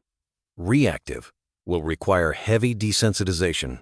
Rachel looked at Blaze, who now rested his chin on Elias's boot as if that had always been its rightful place. They were going to put him down, she said. Said he was too much liability. But something in his eyes stopped me. It wasn't rage. It was grief. Elias blinked. I took him. Rehabbed him slowly. We did patrol work along the border for a bit. He was sharp. Too sharp. Would freeze at every exhaust pipe backfire. Crouch at corners like he was still in theater, but I figured maybe time would fix him. She paused, voice lowering. But it wasn't the work he wanted. It was the search. Elias looked over. What do you mean? Rachel turned toward Blaze. Every shift, every town, he'd sniff uniforms. Ignore food if a soldier passed by. Wouldn't rest unless he checked every transport vehicle, every deployment truck. I thought he was being thorough. Her voice caught, as if the truth had just landed. He was looking for you. There was a stillness after that. The kind only animals and men who've both bled on foreign soil could share. He'd stand by the fence, Rachel said. Every night, just stare west. Elias reached down and laid his hand gently on Blaze's neck. He remembered, even after they told you he was dead. Elias nodded, voice hollow. I tried to move on, failed at most of it. Couldn't keep work, couldn't keep people. But I never stopped hearing him in dreams. I thought it was guilt. Rachel looked at the two of Themon broken soldier, one dog whose soul had refused to forget. It wasn't guilt, she said softly. It was unfinished loyalty. The wind shifted. Off in the distance, church bells rung a tradition, even though the church had long since closed. Rachel stood. I'll give you two a moment, she said. I think he deserves to hear it. Ugh. When she left, Elias leaned forward, his voice quieter than breath. You found me, he said to Blaze, even when I couldn't find myself. Blaze shifted, letting out a soft chuff. Then he nudged Elias again, this time just enough to settle his head into the curve of the man's palm. Elias closed his eyes. For the first time in years, the nightmares loosened their grip. The flashbangs faded. The screams softened. And what remained, what had always remained, was this. A dog who didn't obey orders, but obeyed something greater. A bond, a promise, a path, home. And that was enough. The sun had dipped behind the far edge of Dusthaven, leaving behind a halo of copper gold that clung to the sky like an afterthought. Behind Marla's diner, tucked in a patch of gravel and shadow where deliveries used to come in but rarely did now, Elias sat on an overturned milk crate. Blaze lay beside him, head on paws. One ear turned toward the distant hum of the town's closing routines. Neither spoke. They didn't need to. The silence between them had never been empty. It was the kind that held breath, held memory, held pieces too jagged to name. Elias exhaled slowly and leaned forward, elbows resting on his knees, his hands rough, browned, cracked from years of desert and ghosting trauma tugged at the edge of his shirt. He hesitated. Then, wordlessly, he pulled it over his head. Even in the failing light, the scars were plain. Pale lashings of skin trailed from his shoulder down across his ribcage, like forgotten rivers. A cratered welt near his lower abdomen marked where shrapnel had kissed too close to the bone.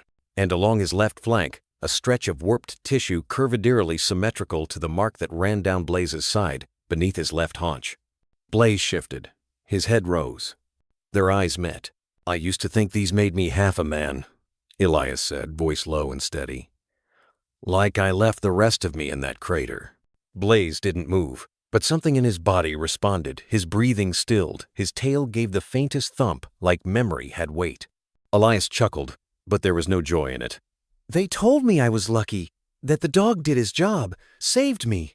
He glanced down at the scars. What they don't say is how quiet it gets afterward, how the world moves on and you just stay stuck in a moment you can't crawl out of. Blaze pushed himself up and limped forward. Age and damage slowed him now, but there was still purpose in his steps. He pressed his forehead gently against Elias's chest, just leaned in, breathing him in. "You knew," Elias whispered. His hand found the back of Blaze's neck, the thick ridge of fur still scarred but soft. "You knew before I did." He leaned back slightly and studied the old German shepherd. "You disobeyed that day, remember?" His voice cracked with something too close to grief to be anger. "They told you to pull back. Whole team was falling back after the IED, but you ran the wrong way." A pause. "You ran toward me." Blaze let out a low breath, almost a sigh. "I felt your body against mine when everything else stopped. I remember," I whispered to you. "Go, save yourself." Elias shut his eyes. "But you didn't. You stayed." The silence returned, but this time it wasn't heavy. It was reverent. Elias glanced up at the sky. "I used to dream about that moment, over and over. The flash, the dirt in my mouth, the blood, and always you." Blaze settled again beside him, this time leaning his body fully against Elias's leg, as if anchoring him to the now. "I thought you died. Hell, part of me did." Elias looked down, voice quiet as the breeze drifting between them. "But then you showed up here, out of nowhere. Like the war got tired of haunting me and finally let me see you again." He swallowed. His hand stroked behind Blaze's ear. "They can call you property, call you mission-sensitive material. I don't care. You're not a weapon anymore." He turned his body, facing Blaze fully now. "You're what's left of me." For a long moment, neither moved. It was just a man, bare-chested, scarred, sitting beside a battered old dog whose loyalty had outlived orders, command structures, and time itself. The back door of the diner creaked open slightly. But whoever opened it must have seen the moment for what it was, and quietly stepped away. A wind stirred dust along the edge of the lot. In the distance, a screen door slapped shut. A truck rumbled past the highway bend. But back here, in this quiet corner where no headlines reached, something sacred was unfolding. Elias pulled his shirt back over his shoulders. He didn't rush the movement, just did it like sealing something shut, not out of shame, but because the moment had already said what it needed to. He reached into the pocket of his worn jeans and pulled out a crumpled photo. The edges were frayed, corners curling. He smoothed it out on his knee and showed it to Blaze. It was them, from years ago.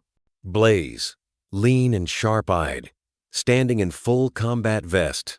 Elias beside him, younger, unbroken. There was dust on their boots and fire in their stance. The photo had been taken 2 days before the blast. Elias held it up beside the dog now. "Look at us. Couple of ghosts." Blaze's gaze flicked to the photo, then back to Elias. His tail wagged once barely noticeable, but there. Elias smiled, the lines around his eyes deepening. "Maybe we didn't die back there," he said softly. "Maybe we just went silent for a while." Blaze leaned into him again, and for the first time in years, Elias didn't flinch.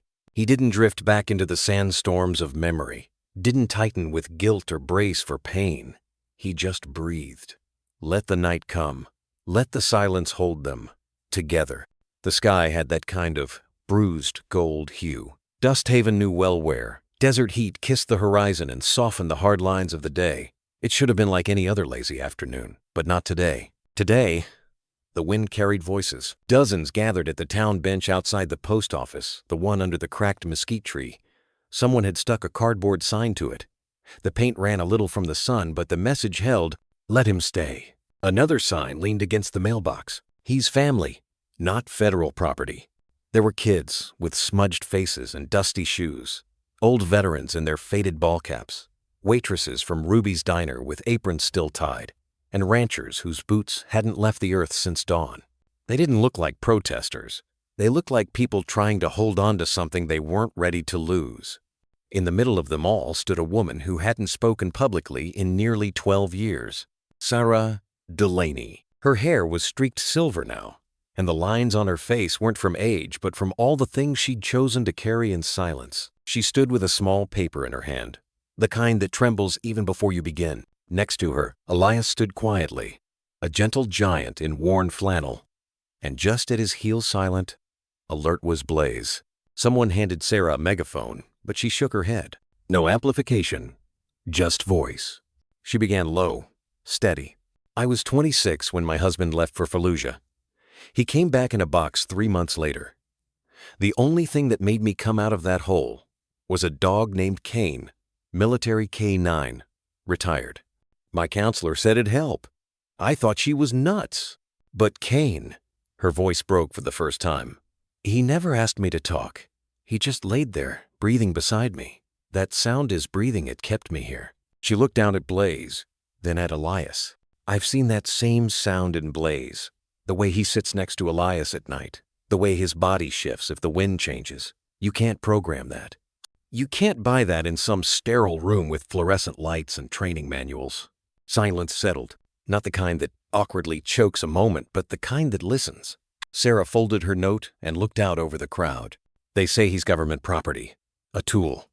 But tell me what kind of tool waits 4 years across 2 assignments, through explosions and memory loss, just to find the man who once told him to run and save himself. Noah, standing by the gas pump, lifted his phone. He was streaming it live. Over 40,000 people were watching. Sarah continued, voice firmer now. You want to talk policy? Fine. Let's talk humanity. This dog has done more for this town than any policy ever did. He warned us about the sinkhole before engineering confirmed it. He saved Emma's little boy from that rattle pit out by Bell Creek. And when Elias had his breakdown last winter, Blaze didn't leave his side for 6 hours, not even to eat. She exhaled sharply, the way someone does when they finally release something long held. From the edge of the crowd, Rachel Cole stepped forward. Her uniform still bore the federal insignia, but her voice didn't sound like it belonged to protocol anymore. I wasn't supposed to get attached, she said quietly. They told me Blaze was just another reassignment. Rotate him, use him, then retire him to storage like a spent cartridge. She paused. But every night he'd go to the door and wait. Not for food, not for toys. He was waiting for someone he'd lost. Her eyes met Elias. I didn't know it was you. Until that day, in the canyon, Rachel knelt beside Blaze, pressed her forehead gently to his. I'm not standing with the agency on this one, she whispered. You're already home. The crowd shifted, murmurs becoming something more solid like wind picking up weight. Clary Henshaw, the 78-year-old Vietnam vet who once barked orders even at traffic, rose from his lawn chair. He slapped his cane twice into the dirt like a judge calling order. Hell, I've seen better loyalty in that dog than in most officers I served with, he barked. I say we don't let them take him. I say we raise our voices. You all remember the old flag barn off Route 3? That's where we stood during the drought protests. We stand there again. Cheers rose not loud, not chaotic, just determined. Like a town remembering who they were. Elias hadn't said a word the whole time. He didn't need to. His silence had weight. But then, almost as if drawn by instinct, he stepped forward, took a breath that tasted of mesquite and dust. His hand dropped to Blaze's head, fingers curling into the coarse fur between the ears. He's not just a memory, Elias said quietly. He's what brought me back to myself. He's the only one who didn't leave. The words weren't dramatic. They didn't need to be. One of the younger boys stepped forward, a lanky teen with an overgrown hoodie and cracked skateboard under one arm.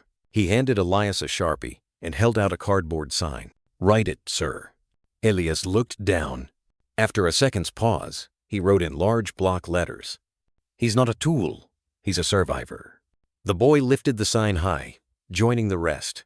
As the sun dipped lower, casting long amber shadows over the cracked earth, Blaze lay at Elias's feet. His ears were perked, but his eyes were soft calm in a way that only comes when a dog knows. They chose me back.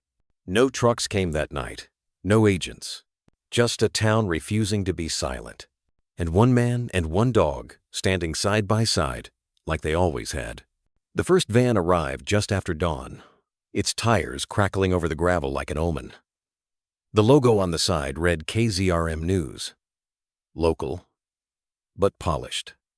Within the hour, a second truck rolled in, then a third, and then the satellite dishes began to bloom like alien flowers in the Dust Haven morning. By 8, the old post office was blocked in by news crews in windbreakers, camera operators dragging cords across cracked sidewalks, and anchors rehearsing lines while makeup artists dabbed at their temples. Dust Haven had never seen this many outsiders since the flood in '93. But this time, it wasn't water drawing them in.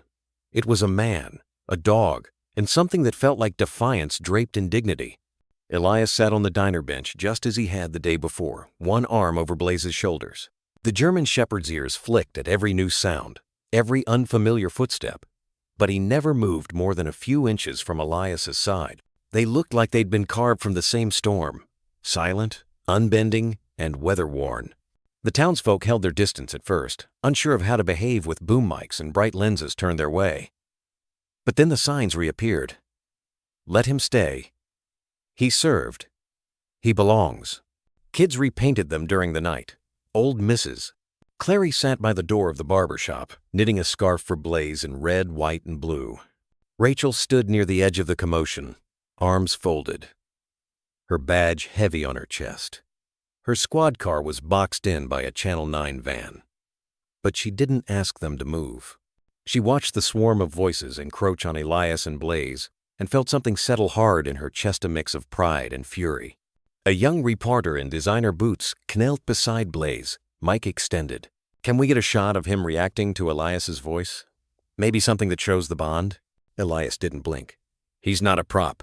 The reporter smiled like she didn't hear him and turned to her cameraman. We'll fix it in post. Rachel stepped between them.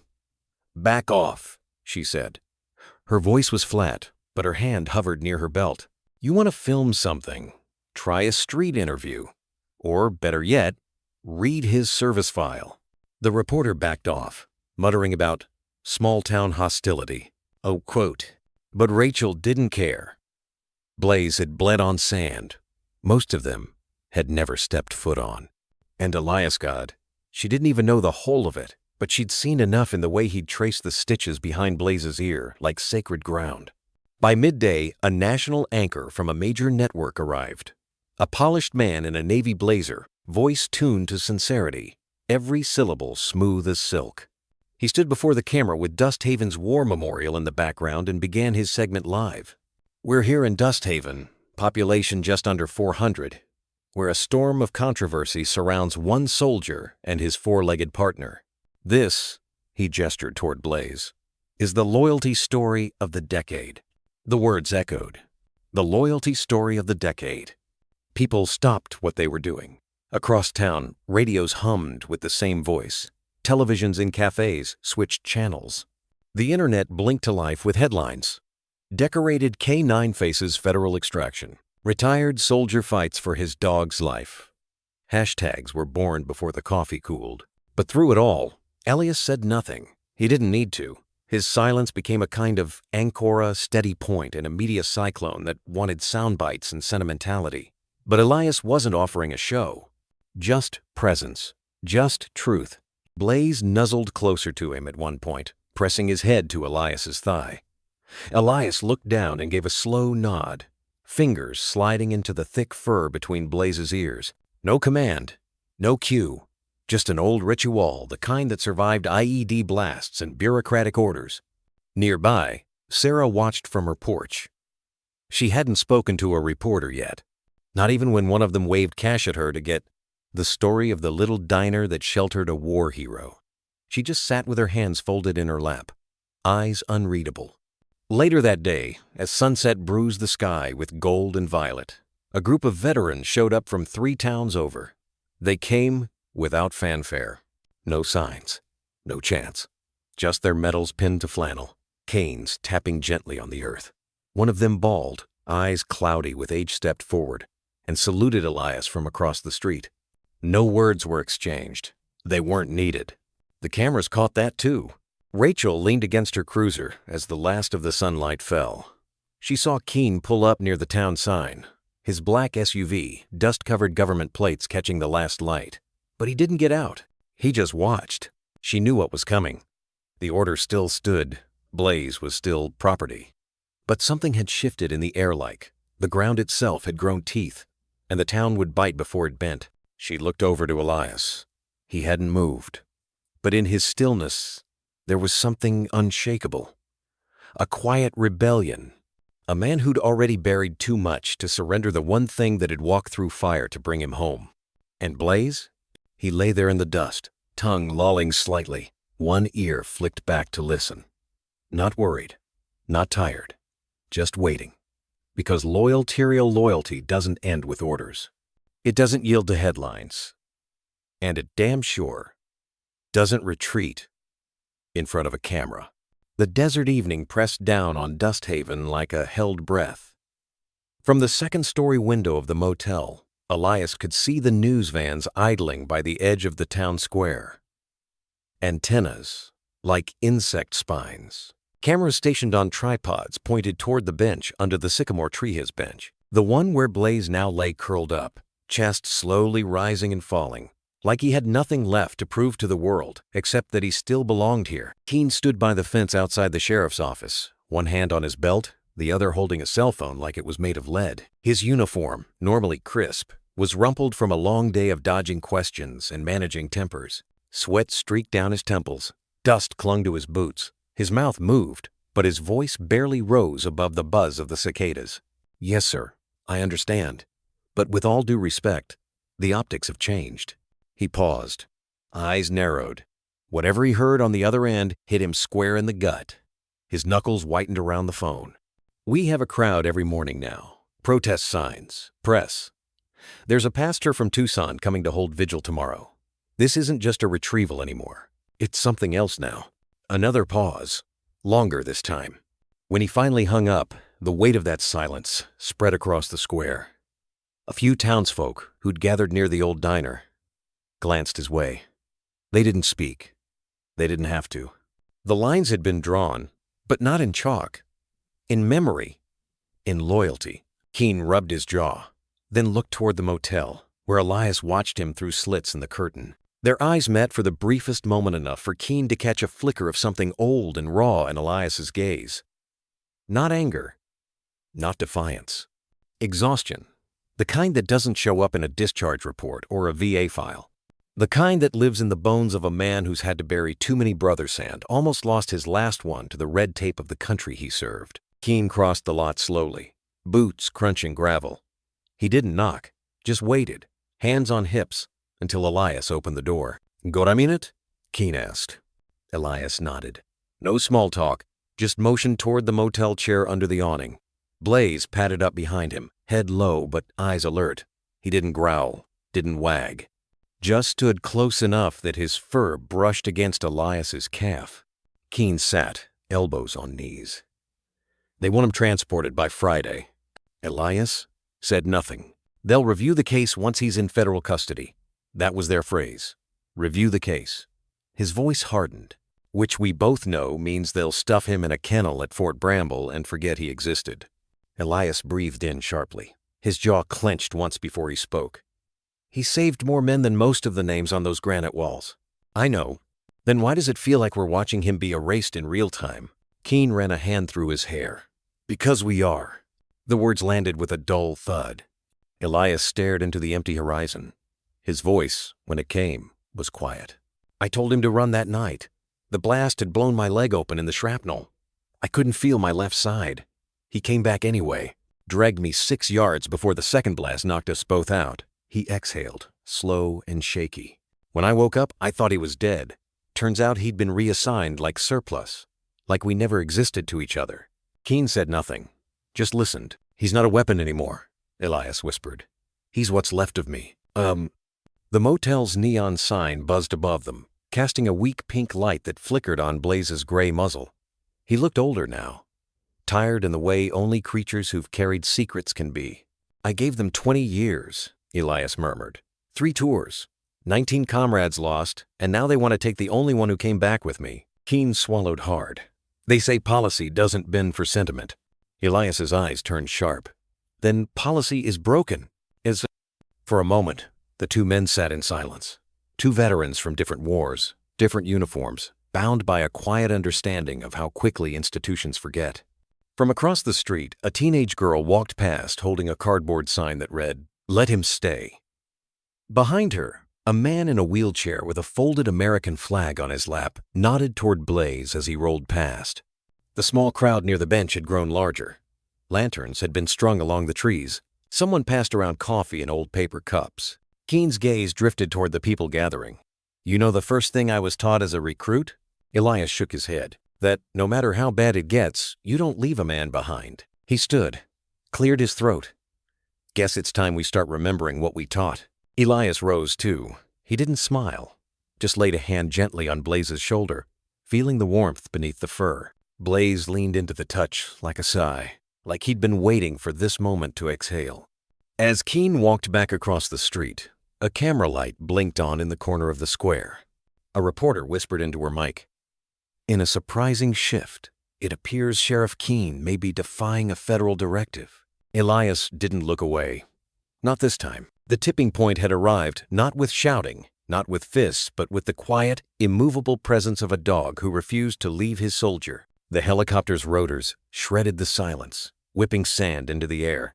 But the sound seemed muted in that moment, like all of Dusthaven was holding its breath. Blaze turned his head, looking back at Elias, eyes dark and steady, as if asking one last time, "Are we sure?" Elias swallowed hard.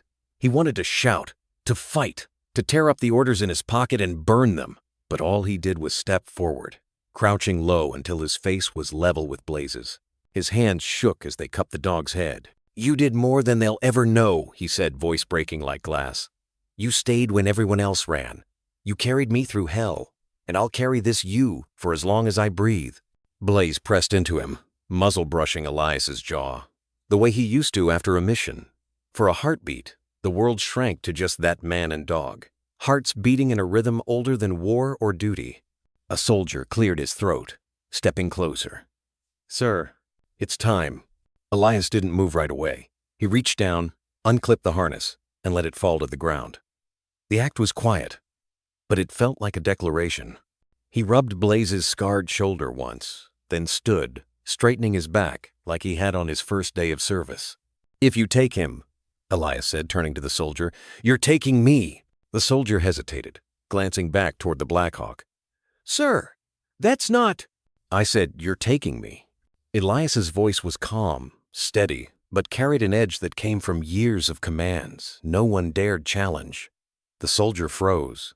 Behind them, the townsfolk stood like a wall. Sarah, arms folded tightly. Rachel, her jaw set like stone. Noah clutched the fabric bone marked Faith, holding it to his chest. Old Rudy spat in the dust and muttered, "Not today."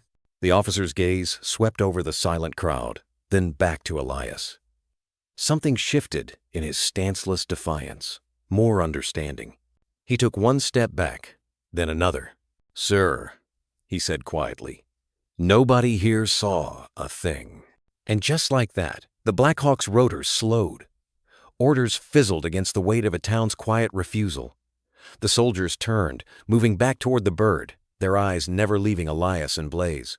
Elias crouched once more, taking Blaze's face in his hands. His voice cracked on the whisper. We go home, you hear? Not away. Home. Blaze's tail thumped once against the dirt, slow and sure. The helicopter rose, slicing the sky. But the crowd didn't move. They stood and watched as it grew smaller, until all that was left was the desert wind and the steady sound of breathing.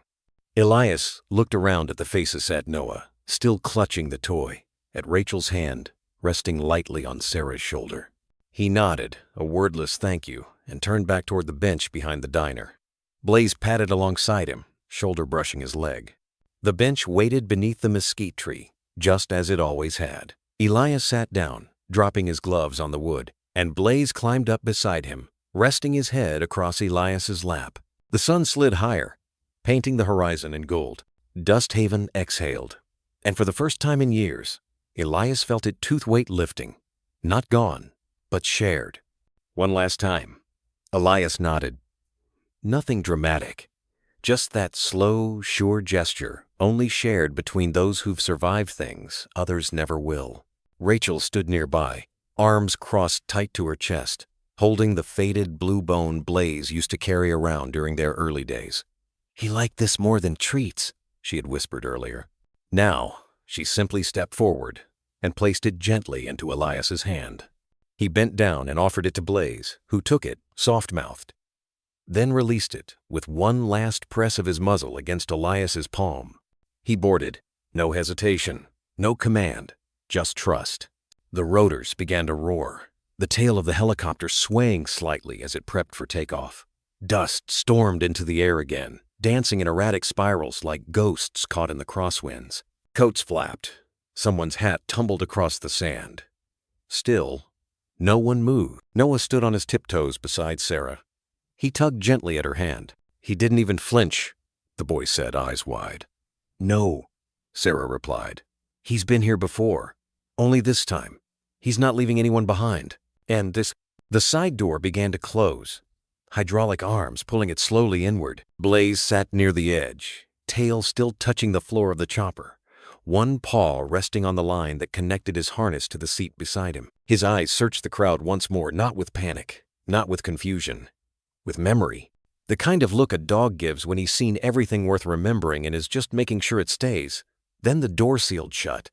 The ground trembled softly as the helicopter lifted. Dusthaven ducked instinctively as the storm kicked up again, wind howling through the brittle signs and loose gravel. Above it all, Clary, hands in his pockets, leaned toward Rachel and muttered through the grit, "Some bonds outlive orders." She didn't answer, just watched the helicopter rise, the speck of Blaze's form becoming smaller behind the reinforced glass, a blur of dark fur and stillness. Elias didn't move. He stood long after the helicopter had vanished into the bright noon sky, his boots still sunk into the earth, one hand still holding the fabric bone, thumb tracing the frayed thread where the word faith had begun to fade. Silence returned, not the same as before, but heavier, the kind of quiet that comes after a heartbeat skips, when breath returns slower, deeper, not quite whole. Behind him, Sarah placed a hand on his shoulder. "I've seen a lot of leaving in this town," she said softly, "but that was something else." Elias didn't answer. His throat was thick. Instead, he turned slowly, brushing the dust from his sleeves, his eyes scanning the now empty sky. "Let's get that bench cleaned," he said finally. It had been 23 days. The wind moved the same in Dusthaven, slow and wide, like a sigh stretched across the land. The town hadn't changed, but everything had. Behind the diner, the weathered bench still leaned under the mesquite, tree uneven, never sanded, never sealed. Now it carried more than weight. It carried memory. Someone, Rachel. Maybe Sarah had scrubbed away just enough dust to show someone cared. A sun-cracked photo rested between the slats. Elias backlit by dusk. Blaze seated beside him, one ear brushing Elias's elbow. They weren't looking at the camera, just forward. Each morning, Noah came with a broom and a glass bottle filled with post office tap water. He'd sweep, sprinkle the roots of the mesquite, and whisper, "Still keeping shade, huh?" No one asked him to. No one stopped him. Soon the flowers came. Desert marigold, brittlebrush, ocotillo blooms. Then dog tag zone etched with K9-0411, another with BJS. There was a single note, folded tight beneath a riverstone. He mattered, and so Noah sketched Blaze's torn ears and eyes in his pad, not to draw him, but to remember how it felt, he told Clary. The bench became a quiet place of pause.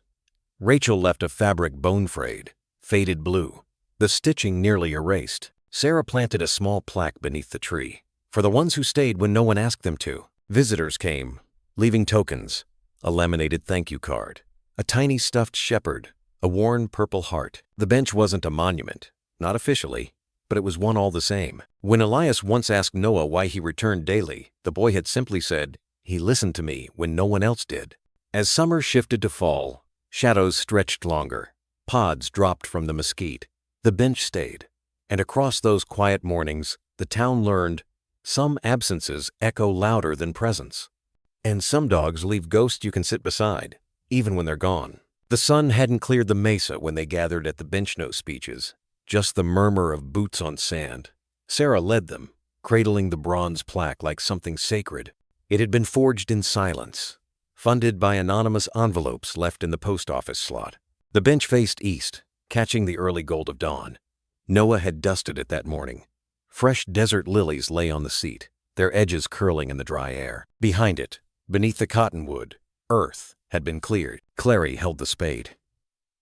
Elias wasn't there his. Absence felt heavy, but no one mentioned it. Sarah traced the plaque's inscription. "To those who serve, and those who wait, welcome home." Below, a silhouette of a soldier with his hand resting on a German shepherd's neck. Rachel's breath caught. "It's perfect!"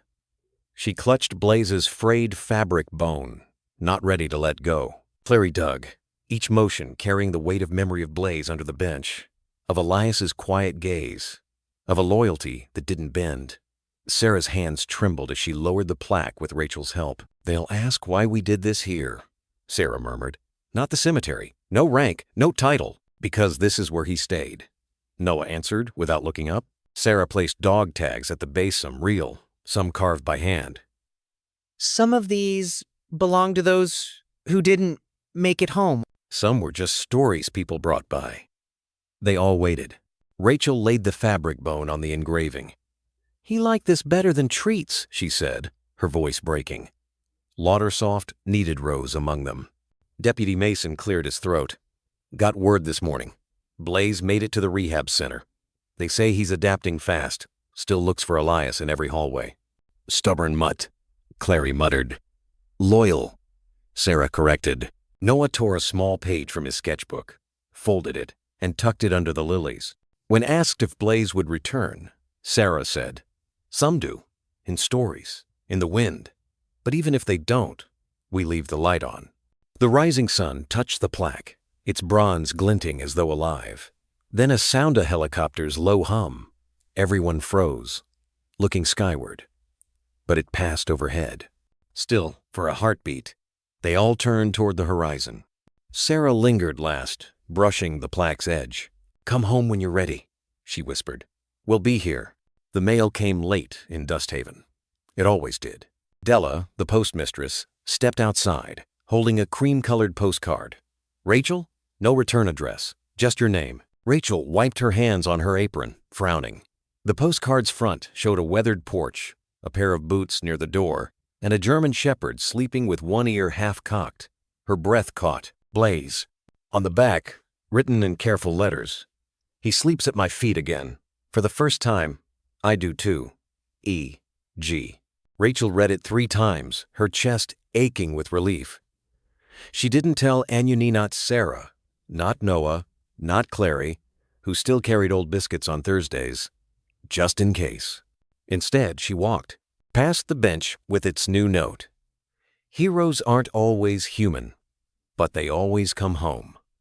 Past the plaque with the etched silhouettes where someone had left a pair of rusted dog tags. She slipped the postcard into Blaze's faded file at the clinic marked K9-0587. Some things, she believed, belonged not on mantles, but where memory waited quietly, never alone. That evening, under the stars, Rachel handed the postcard to Sarah. Sarah read it once, then traced the letter E with her thumb. "That's Elias's handwriting," she whispered. Rachel nodded. They said nothing for a long while. Finally, Sarah reached over and squeezed Rachel's hand. "I'm glad," she murmured. Rachel didn't answer, but her thumb brushed the postcard's corner like a prayer. Somewhere far from Dusthaven, Elias Granger had found new ground, and Blaze was home. The town square hadn't changed much. The bench still stood, a sentinel in wood and iron, flanked by the plaque Sarah had bolted down with her own calloused hands. "To those who serve, and those who wait, welcome home." The metal glinted in the sun, dulled only by weather and tears. But today, there were unfamiliar boots on the ground. Polished. Federal. A woman in a navy blazer, hair tied back in no-nonsense precision, stepped from a dark SUV. She held a folder to her chest like it contained something sacred.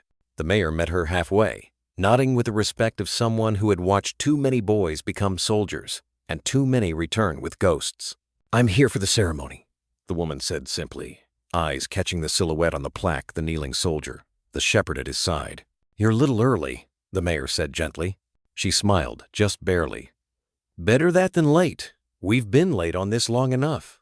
The room wasn't large, just the back hall of the town library cleared of chairs and dusted with bunting in red, white, and faded blue. Sarah stood near the front, arms crossed but not defensive, just tired in the way people are when grief has calcified into memory. Noah was beside her, restless but proud, fidgeting with a small polished badge pinned to his shirt, not real metal, but something Rachel had made with her cricket and love. Rachel herself sat a little apart, thumbing the corner of a postcard.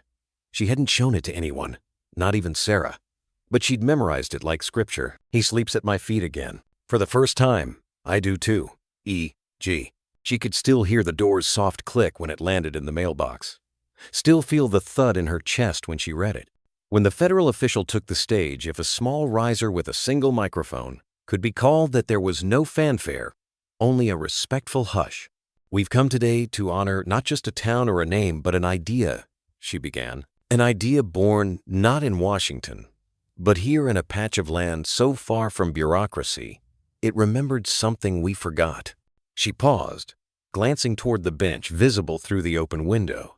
The case of Canine Blaze and his handler, Elias Ward, reminded us that service does not end with silence or with the stroke of a pen. It continues, often in the quietest places, in night terrors, in aching joints, in empty bowls left out just in case. Heads bowed. A few sniffles came from the back. That's why today, with bipartisan support and public backing, we are proud to announce the launch of Valor Restored, a national initiative dedicated to the ethical retirement, rehabilitation, and reintegration of military and police service dogs. Gasps, then applause, not thunderous, but firm, honest. Sarah turned slightly toward Rachel, her lips parting in the softest smile they'd seen in weeks. The official continued, unfolding the program details like a promise.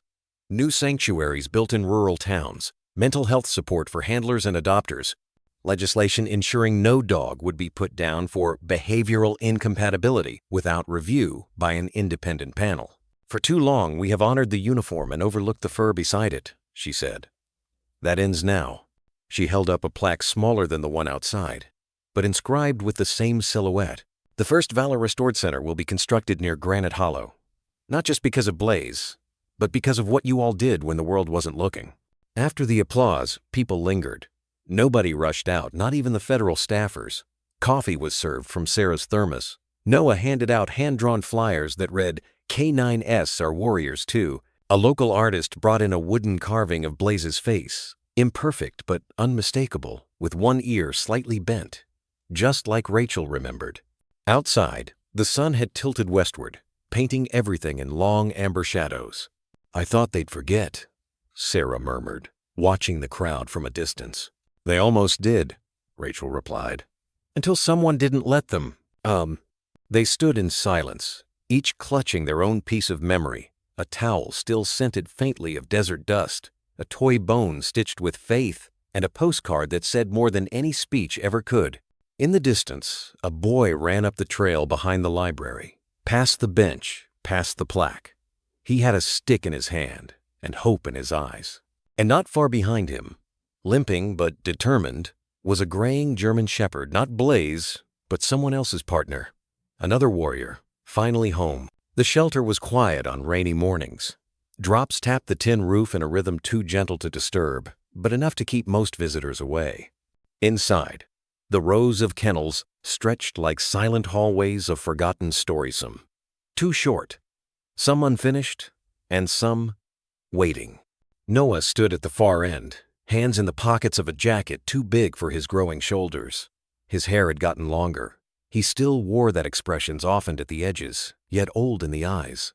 The kind of look that came from carrying something invisible but heavy. Beside him, Rachel waited without saying much. Her umbrella leaned against the wall near the entrance, dripping quietly onto the linoleum. She didn't push him, didn't guide him. She just stood there, letting him breathe in the silence of the place. Noah took slow steps past the kennels. Some dogs barked once. Others didn't even lift their heads. Each cage held a flicker of life that had known loss, and he understood that too well. Then he stopped. A dark shape sat in the last kennel, tucked into the far corner like a shadow reluctant to be noticed. Its ears weren't perked like the others. Its tail didn't wag. It just watched. Noah crouched slowly. His backpack shifted forward on his shoulders as he leaned in, trying to catch the dog's gaze. For a long minute, neither of them moved. Then the dog stood not nervously, but as if something ancient and wordless had been stirred. The nameplate read, Unknown. Male. Approx. 3 years. Found by roadside. Skittish. Calm under pressure. Rachel stepped closer. Something about him? She asked gently. Noah nodded. He looked away, he whispered. That's what Blaze did the first time too. The memory hung in the air like breath on glass, fragile, fleeting. Rachel blinked back something in her throat and quietly stepped aside. The shelter worker came over with keys jingling like small ghosts. He's not loud, doesn't play with toys much, just stays near people when they sit, especially kids. Has anyone named him? Noah asked, still kneeling. No, the woman replied. Never stuck with anything. Noah smiled faintly.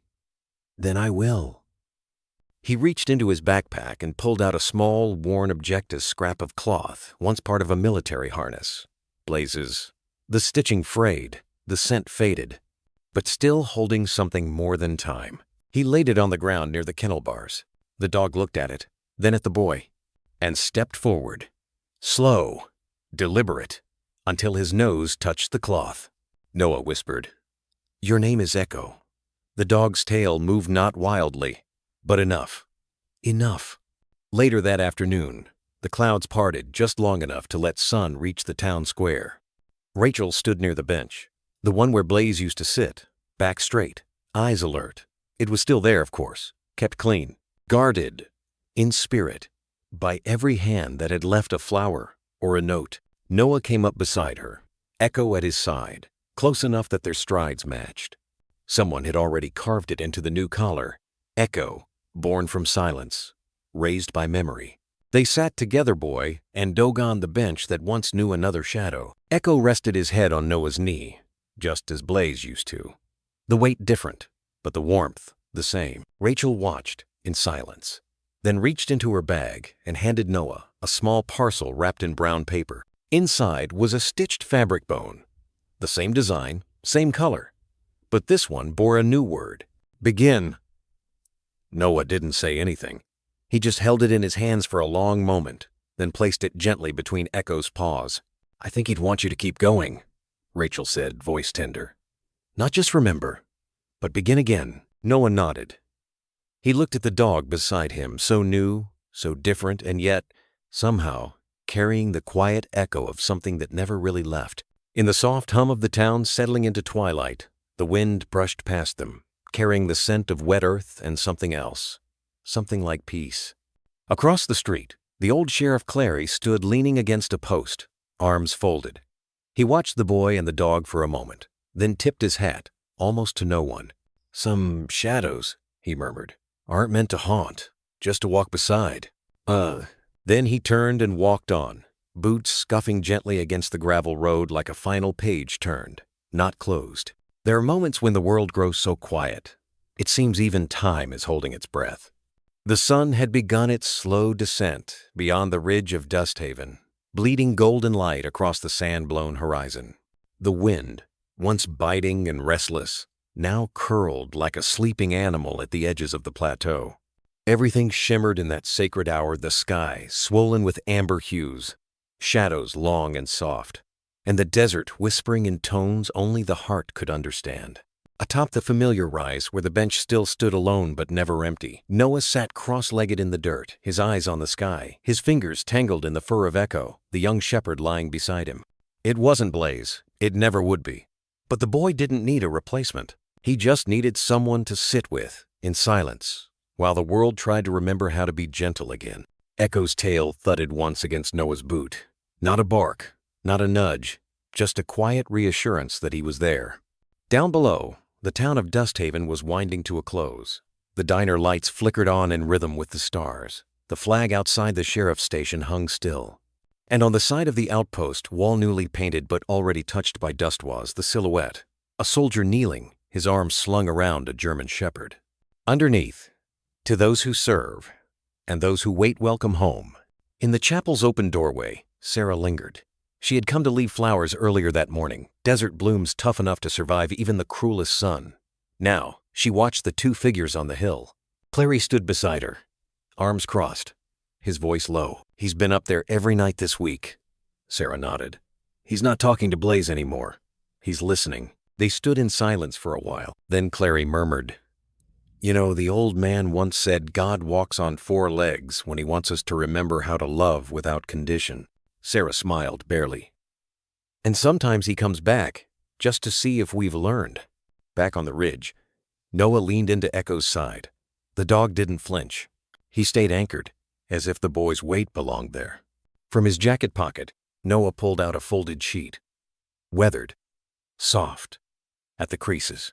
It wasn't new. He'd written it the night Blaze left. He hadn't read it aloud until now. "Dear Blaze," Noah whispered, voice barely a thread. "You probably already know this, but I never said thank you. Not out loud, at least." He paused. Echo lifted his head, ears turning toward the sound. "I didn't know it could hurt that deep," Noah continued. "Not just the part when you left, but the part where you chose to come to me in the first place. Like I was someone worth sitting next to." The boy wiped his cheek. "Not ashamed, not rushed. You saved more than lives. You saved people's belief in things they forgot they needed." He folded the paper again, tucking it back inside. "You were proof." Echo whined gently and nudged the boy's shoulder, as if saying, "You're not alone." Noah leaned his head against the dog's. "He'd like you," he said softly. "You don't try too hard. You just show up." In the distance, coyotes sang to the setting sun, their cries stretching into the wide, empty sky. A shadow passed overhead a hawk, catching the last thermal of the day. It circled once, twice, then vanished behind the ridge. And for a brief moment, the desert held something sacred. Not memory, not sorrow, a stillness, as if everything past, present, the living, and the gone were exhaling at the same time. Later, when the stars came out in full, the townsfolk gathered below. They brought nothing but themselves. No speeches, no ceremony, just presence. Rachel brought her daughter, who toddled toward the bench with a small dog biscuit clutched in her hand. "For the brave one," she whispered, placing it on the wood like an offering. One by one, others followed, setting pebbles, handwritten notes, small toys, a faded canine patch, and at the center of it all, Echo lay watchful beside the boy, as if he'd always been part of the story. Sarah finally stepped forward, her voice carried, steady but soft. "There are moments," she said, "when God sends a companion not to protect you, but to remind you that you're still worth finding." She looked to the bench. "And if you're lucky, they stay just long enough to leave part of themselves behind. A warmth that doesn't fade, even when the world gets cold again." No one clapped. No one moved. They just breathed. Together. At dawn, when the desert awoke beneath a curtain of blue fire, Noah and Echo were still there. Noah rose, brushing dust from his jeans, then looked out across the land.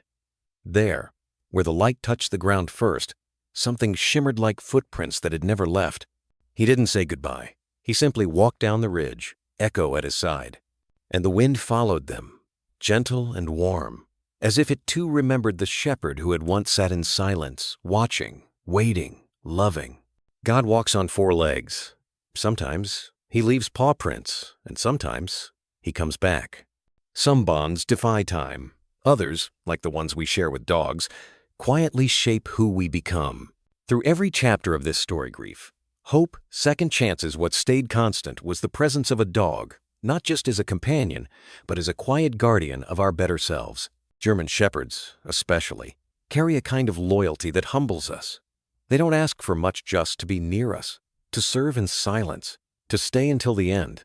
And in that staying, they save us, piece by piece. If this story reminded you of a dog you've loved, or maybe one still waiting for you, I hope you take a moment today to sit with that feeling, to honor it. And maybe, if your heart says so, explore how you can make your bond even deeper. There's a resource I came across that offers gentle guidance for building trust and understanding between you and your dog. Nothing pushy, just something that felt right. I'll leave it here if you're curious. Because sometimes healing starts with a paw on your knee and the quiet knowing you were never really alone. Take care of your heart and theirs.